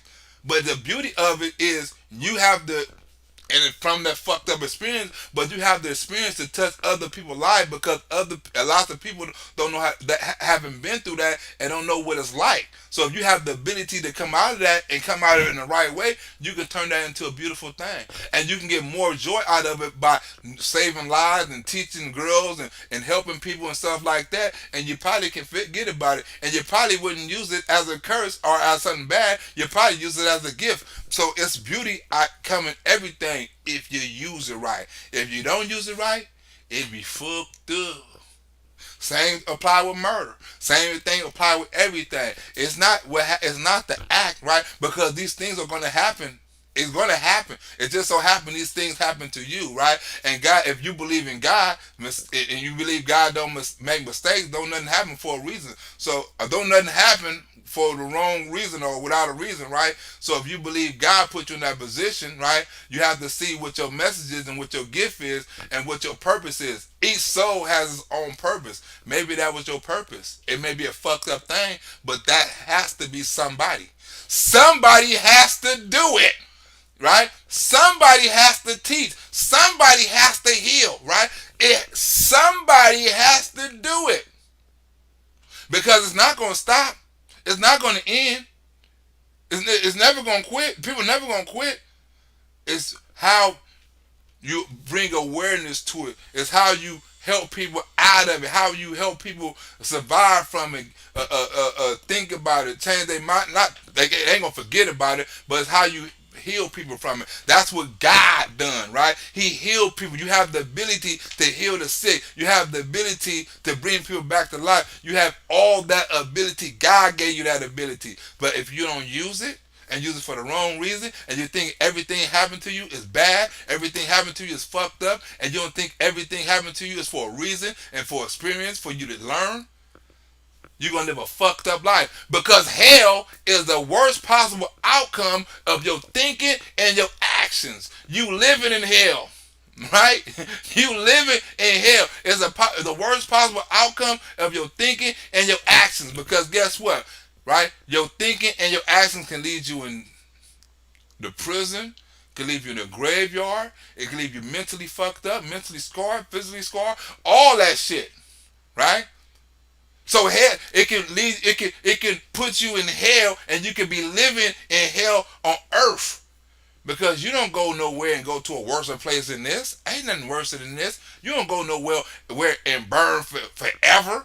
You know what I'm saying? You think God, you know what I'm saying, is playing tricks and you know what, I don't like you and you good and you didn't listen and you that takes away your biggest gift God ever gave you. Free will to do what the hell you want to. You got to face the consequences of your actions, but if you do the right thing with your free will, the world can be heaven, right? Because that's what heaven is, the best possible outcomes of your actions and thinking, right?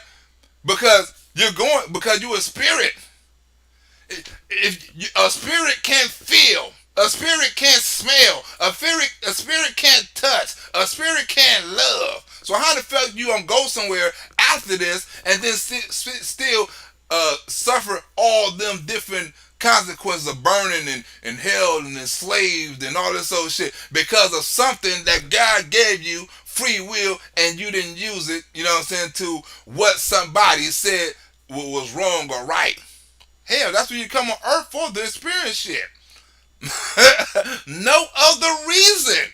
You come to experience everything.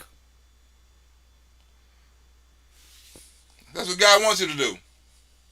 50 years Who was ago, that? it took about 6 Philly months Phil! for thing to become a fad in America.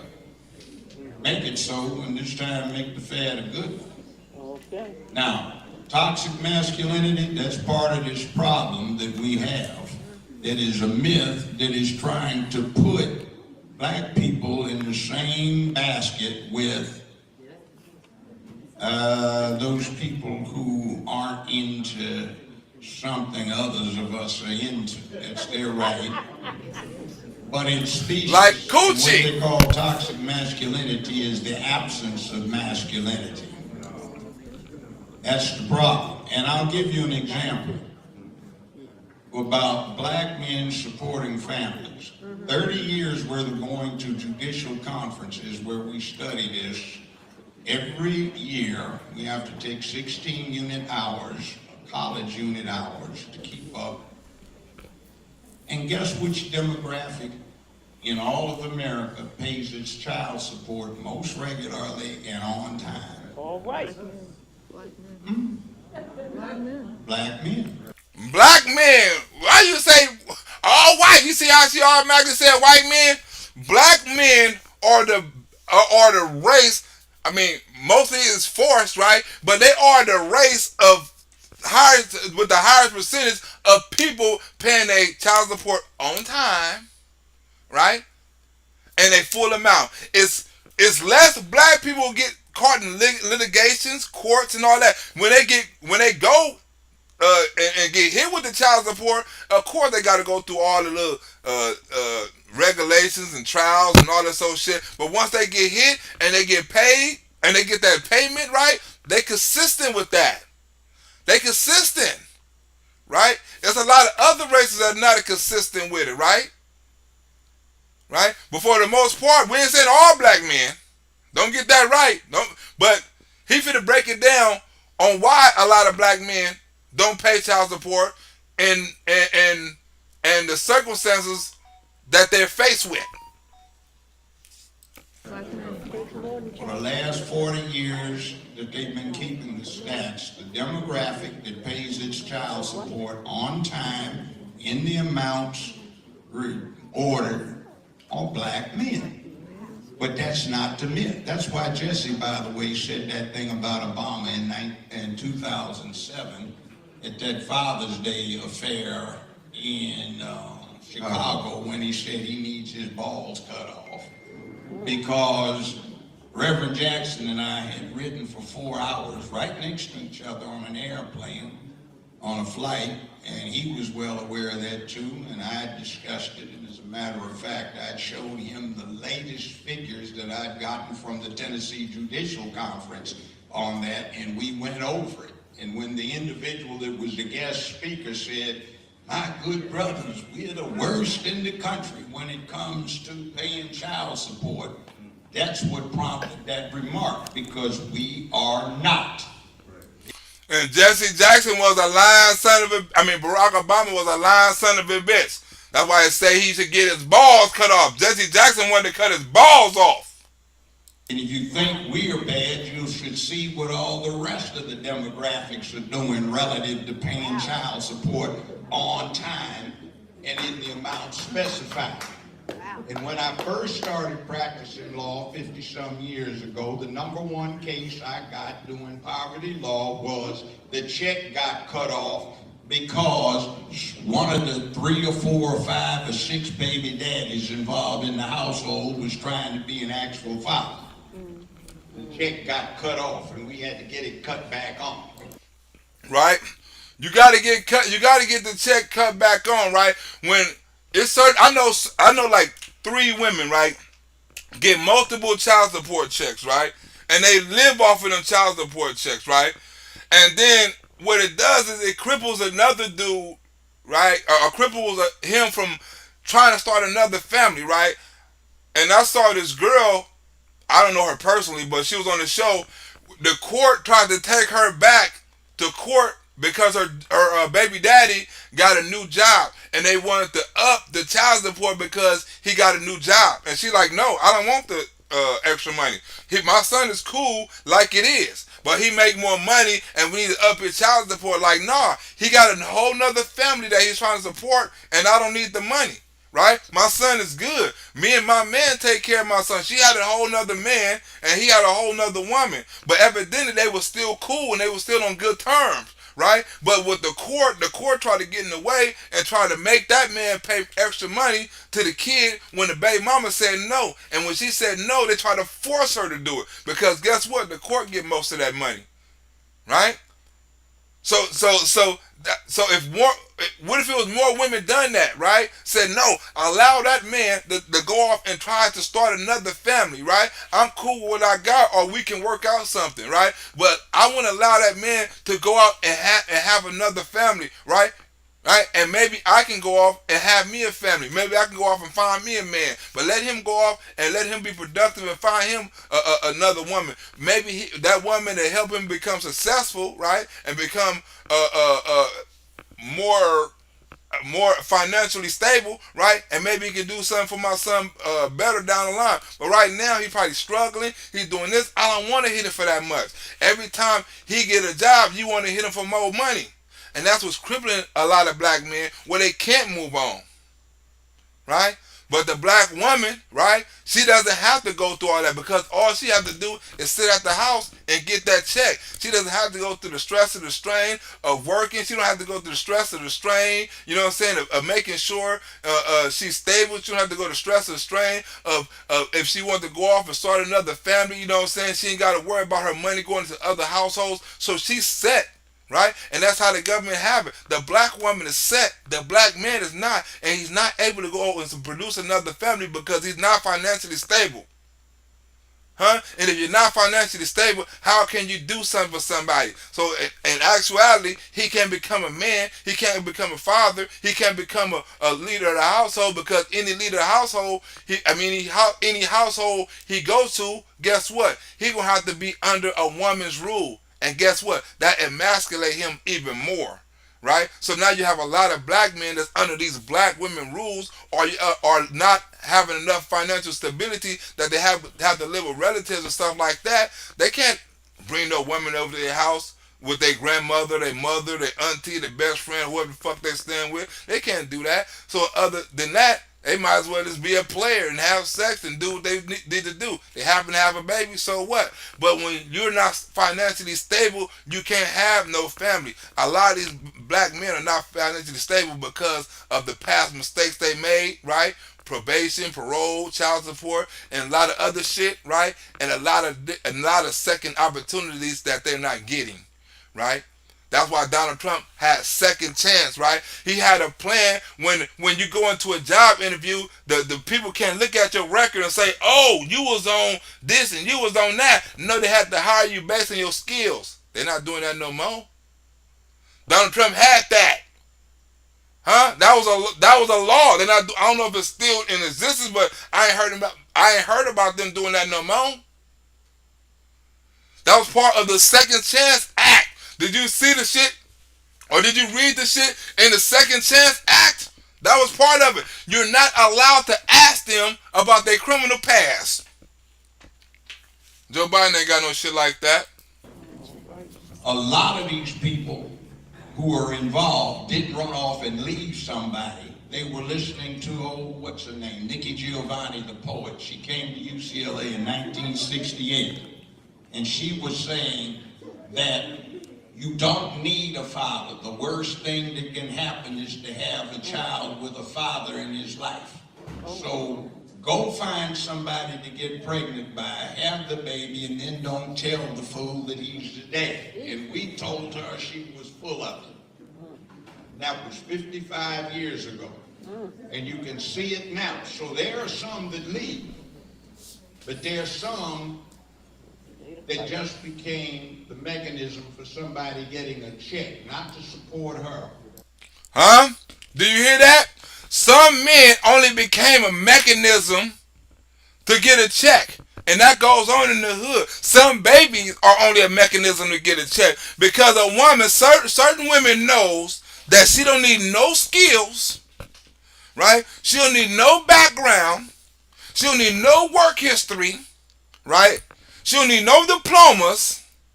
She don't need no work training. She ain't got to sign out no job application, right? She ain't got to do no work probation. That woman knows if she has a baby, it eliminates all of that, right? Because she can get housing, she can get a check, she can get Medicare, she can get clothing, she can get all of that. Shelter, right? She knows that possibly for the next 18 years or probably for the rest of her life, as long as she had that baby, them babies, that she, if she doesn't choose to, right, she doesn't have to work again for the rest of her life, right? She can live in the same house or move around or do whatever, get the Section 8 or low income or whatever, the county checks or whatever, right? But that woman knows after she get out of high school, right, that her opportunities is, what her opportunities is, college, trade school, you know, whatever it may be, work, right? Or she can just have a baby, right? Because she knows that the government will take care of that baby. She don't need a man. She don't need the father. The government, right, like he said in 1965, the government put this in place where the woman don't need the man. She don't need the man. Have the baby and get on the way. And get all the government benefits. The government put that in place for a woman to kick out the black man, to make the black man inferior. Have you read The Pale White Horse? It was a setup. It's a system. It's been 500 years on how to destroy a race. How to destroy a race in 500 years. Part of it was making the role gender switch, right? Make the woman grow up a man and the man grow up a woman, right? Now you got men wanting to be women and women wanting to be men. That was part of how to destroy a race in 500 years. I ought to do a special on that book and let people know if they ain't read it on how they're destroying the. No, it was the Willie Lynch syndrome. I'm tripping. The Willie Lynch syndrome. I'm going on the wrong damn book. I ought to do a special on about the Willie Lynch letter, right? On how they said they were going to destroy the black race and how they doing it, right? And how the liberals are doing it today, and you're letting them. With the Willie Lynch syndrome. Matter of fact, I'll probably do that tomorrow, right? If I can find enough video on it to back up my information, I'll probably do that video tomorrow because that would be a very interesting video, right? On how the letter was wrote on how to destroy the black race, and we're doing it. Let the girl grow up to hate and despise men. And let the boys grow up to despise women. Let them grow up in reverse roles. Right? That way you strip the security and the foundation of the family. The Willie Lynch letter, how to do it. Human, but to support her. So, ladies, you need to talk to those young women and tell them that's not the case. I think of a family I had in my courtroom. I had a 57-year-old woman charged with felony drug and theft offenses. She ran a crack house and she was a booster. Her 43-year-old daughter was in my courtroom. Her, get this, 34-year-old granddaughter to the 43-year-old who had had her 1 week shy of her 10th birthday was in my courtroom. That whole family was on crystal meth, right? They were selling kids and everything because you got a 57-year-old grandmother. But he's not through with it yet, y'all. He's not through with the family tree. The 34-year-old had a 21-year-old daughter in my courtroom. The 21-year-old daughter had an 11-year-old daughter pregnant with her second child. Did you hear that? The 57-year-old had a 43-year-old, and the 43-year-old had a 30-something-year-old, and the 30-something-year-old had a 21-year-old, and the 20-year-old had an 11-year-old, and the 11-year-old had 2 damn kids, right? Now, in that family line, everybody in that family was underage. And I guarantee you probably none of the men went to jail. Because evidently it's accepted in that family to have babies at an early age, and that family don't see nothing wrong with it. Now, I saw something like that, right? I saw something like that, right? I saw the tail end of it, right? Because I was messing with a girl, right, and she was in a pregnant home, and her roommate was an 11-year-old girl, and the 11-year-old girl had 2 babies, right? And she was 12. She had 2 babies. And when she was 12, she was pregnant again. So she was standing at home. She had 2 babies, and she was pregnant again, right? And the cold thing about it, they let her boyfriend, who was 15, come back and forth to the program and come see her. Well, somebody should have been locked up. But they're like, they both juveniles. I don't know what the hell it is or something like that. But they had 3 kids. I saw her later on in Compton Courthouse. She still had the 3 kids. I don't know if she had any more, right? But she was 11-year-old and she had 3 kids. I promise you that. I mean, 12-year-old, right? She had the other kid when she was 13. But 11, I knew she was 11 and she had 2 already. I'm like, how in the fuck do that happen? Twice. Not one time, and acted and looked it grown. She didn't look grown. She looked about she was 15, but it's probably because she had them babies, right? But how in the hell did that happen twice? There has to be the mother. I didn't know to this full extent, right? But I knew some grandmother. I knew some like 35-year-old grandmother. She was like 35, right? No, I know some younger than that. I knew some like probably 32-year-old grandmother. She like 32, her daughter like 16, and her daughter had a baby, you know what I'm saying, 2 or 3 babies. I knew some shit like that, but not the whole family line like he did. Astonishing mess. And who is at fault for that? Not the folk that are talking about character and decency. Not the people that are preaching the hard sermons from their pulpits. And by the way, Reverend, correct me if I'm wrong, doesn't the book itself speak on that? I think there's some things in there, some passages about how people are supposed to behave, so it always struck me as a little strange. This live, the phone is good, guys. Sorry. Was a bishop, took Kojic from Memphis. Thank you guys for tuning. We got a couple more minutes. She's talking. She got a couple more minutes. Her battery don't go dead for a couple more minutes, like 10 minutes. Back in 1996, I think, and they always taught me that the book is the book, and that's the guidebook, and when somebody deviates from that guidebook, somebody's going way wrong. Now, if you don't go the way a lot of us go, that's your business. Get your freak on in the bedroom. I don't care. Enjoy yourself. But the book is the book. The word is the word. And quit trying to recruit those children. The word is the word, and the book is the book. It don't say none of that in the book. None of it in the book. All of it, right? So you can't say you Christian, right? And you can't say you believe in God. You can't say you follow the Christian ways and all of those stuff if you allow that, right? And not only allow, I can see if you say, right, to each his own, right? If that's what he believe and that's what he believe in, right? I can see if you said that, because that's how I am, right? I'm not worried about it. If they go to hell, they go to hell, right? And all of those stuff, right? But when you preach it to the kids, that's when it gets out of line. When I was younger, 21, 24, 25, right? And the gay dudes around, right? They was gay. But they never tried to preach it to the kids. I never saw gay people when I was younger try to preach it to the kids. They were respectable. They even do that shit in public. Now you got them twerking and wearing and wearing costumes and flamboyant shit and dressing up like women. Like it's just too much now. I never saw that when I was younger because gay people have respect.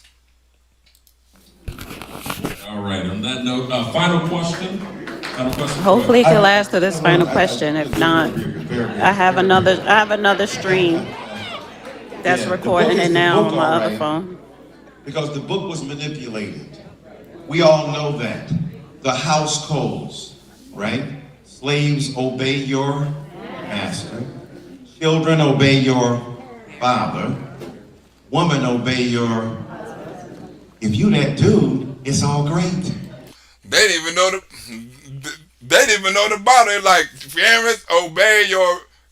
kids obey your parents. You're like, father. They didn't even know the book. Because you're a slave owner, you're a husband, and you're a father. Patriarchy was stitched into the very fabric of the book itself. So as a result of that, in subsequent revisions, I have a second stream. The language of divine inspiration, there were passages that were created. Reverend Judge Brown is right, that the book has been the book to justify and legitimate all forms of racism, of sexism, of homophobia, and patriarchy. You can justify killing. They got it all up in the book. But the book portrays the consequences of our finite apprehension of an eternal God. That's the book.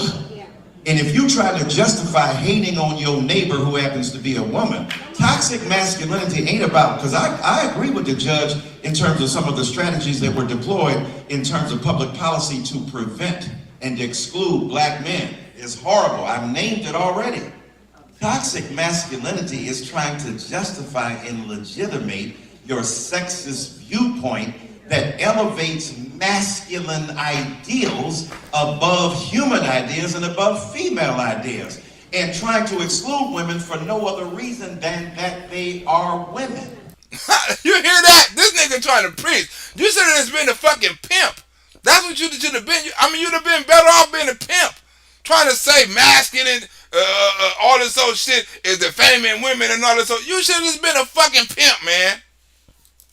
That's what I mean by toxic masculinity, and it's so poisonous that it poisons the streams of our theology, sociology, and philosophy. So I'm with you. I think more churches need to pipe up and talk about sin, the sin of self-righteousness, the sin of an atheist who loves in love. My religion is love. If you love your neighbor, you can be a white evangelical who hates black people and gay people and Jews, and you can be an atheist who loves black people, Jews, and others, and I'm down with you because I think God resides in those who ultimately understand the necessity of self-sacrificing love for the benefit of the entire community. So there is toxic masculinity, and it's in the pulpit, it's in the presidency, it's in the Senate, and we got to wipe that crap out and allow all human beings to stand up and be represented. And God knows, when we look at what women have done with their backs against the wall, with fewer resources, they've been able to turn this thing around. If a woman was running this joint, I think it would be far better, far more humane, and far more capable of dealing with what we understand democracy to be. So I just got to put that word in it. My mama was a woman. My mama is a woman. And that judge, by the way, on the Supreme Court, refused to answer those questions of the sadist. Wait a minute. You just said she was doing her job. You just said she was doing her job earlier in the thing. Biden pointed her out and all this old shit. Now she can't point out a woman, right? But you see how he's putting a woman ahead of a man, right? I understand it's a lot of women up in there. And I understand women play a lot of an important role. But if you don't have men that stand up and take control of our neighborhoods and our streets, it's not going to fucking work. Because guess what? It's women out there. It's women that's marching. It's women that's putting in the work already. And guess what? The shit ain't getting done. So it has to be some men and it has to be some change, because the women ain't never gave up. The women is still out there fighting. But guess what? It's not stopping. It's not putting a dent in it. Right? So when you say the power to the women, I understand that. but we have to promote a presence of the men because the women are not absent. It's the men that are absent, not the women. So you're preaching to the choir. The women gonna be there. The women ain't going nowhere. We just need to add the man to the equation.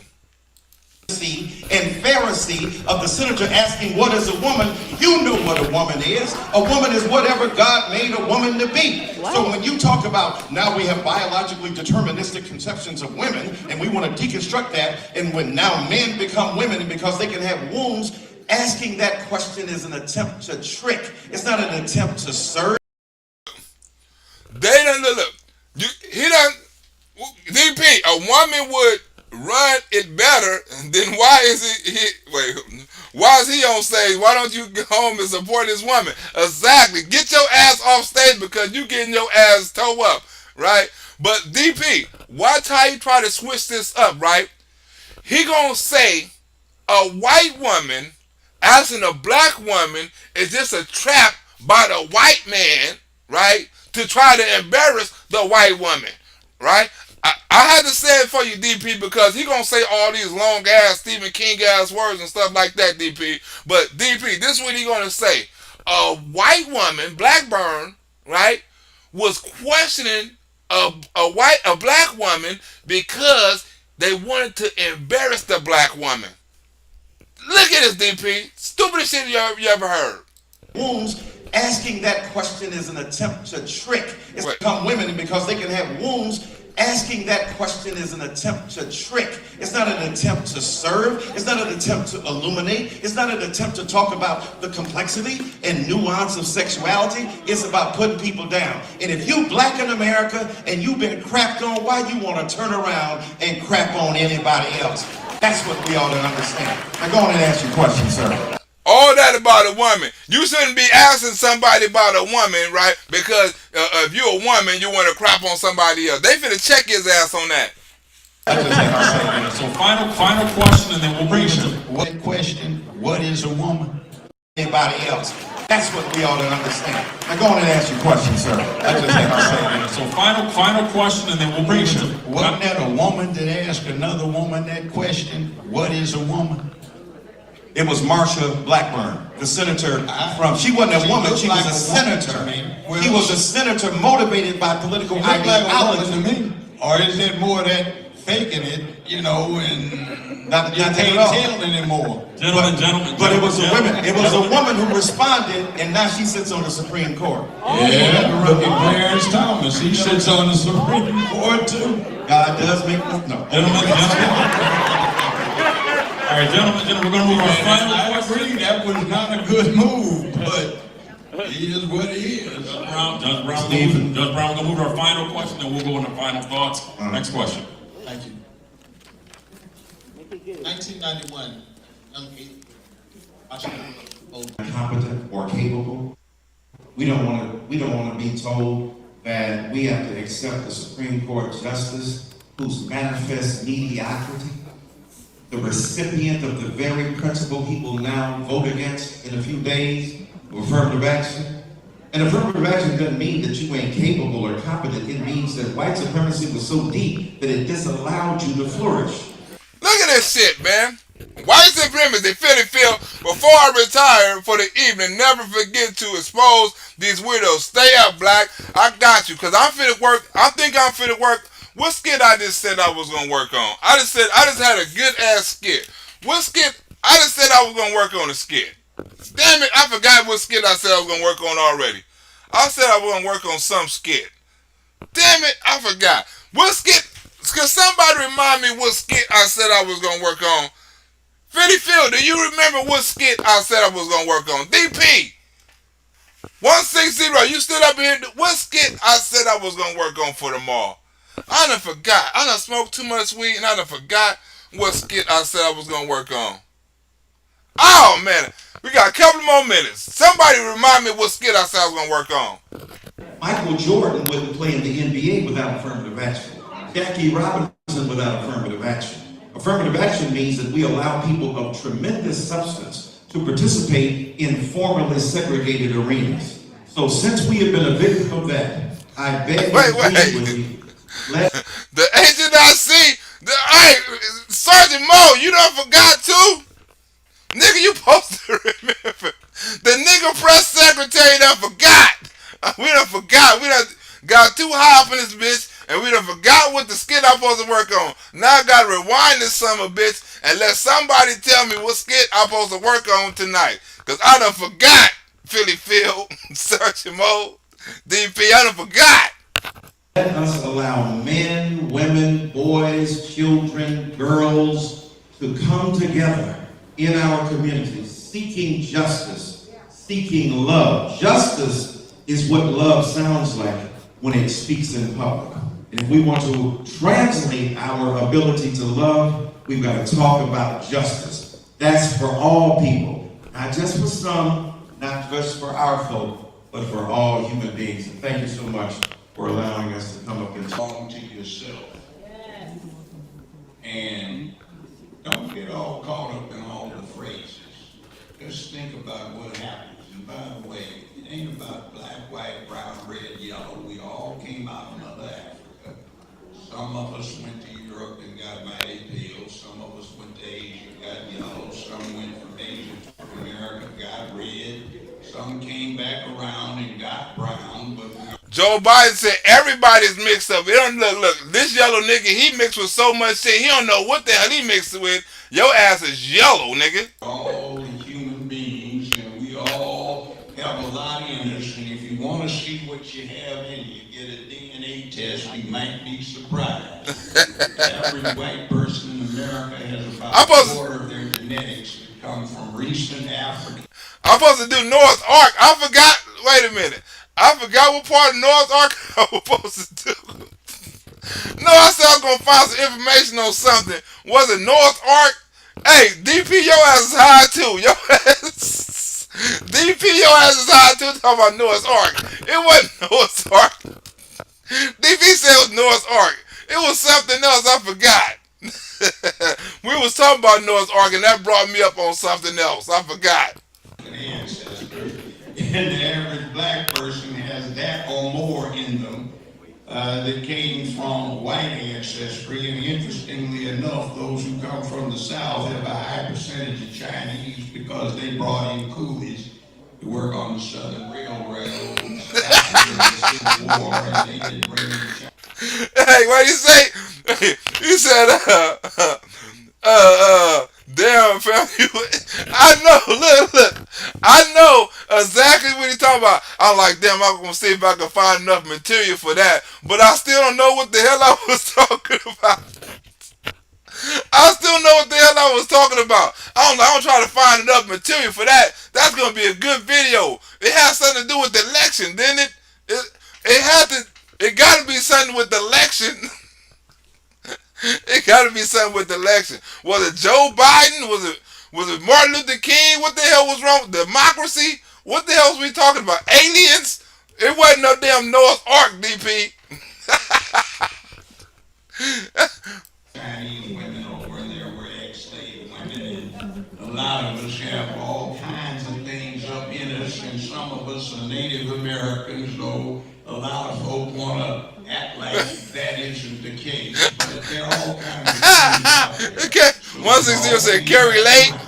Let's act like we're humans, and let's pull together, because if we don't, we have hell to pay. What's about crime? What's about? If we don't get it together, you might teach your grandchildren that they need to study Mandarin Chinese, because somebody else is going to be on top. Now I'm going to tell, look. I told my son the other day, right? He was going over my mama house, right?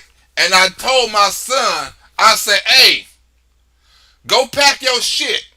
We finna go over your grandmother's house, right? I told my son, go pack his shit. My son went up in the room and got a 32, right? A 32 automatic, right? A gun. I said, wait a minute. Son. I told you to pack your shit.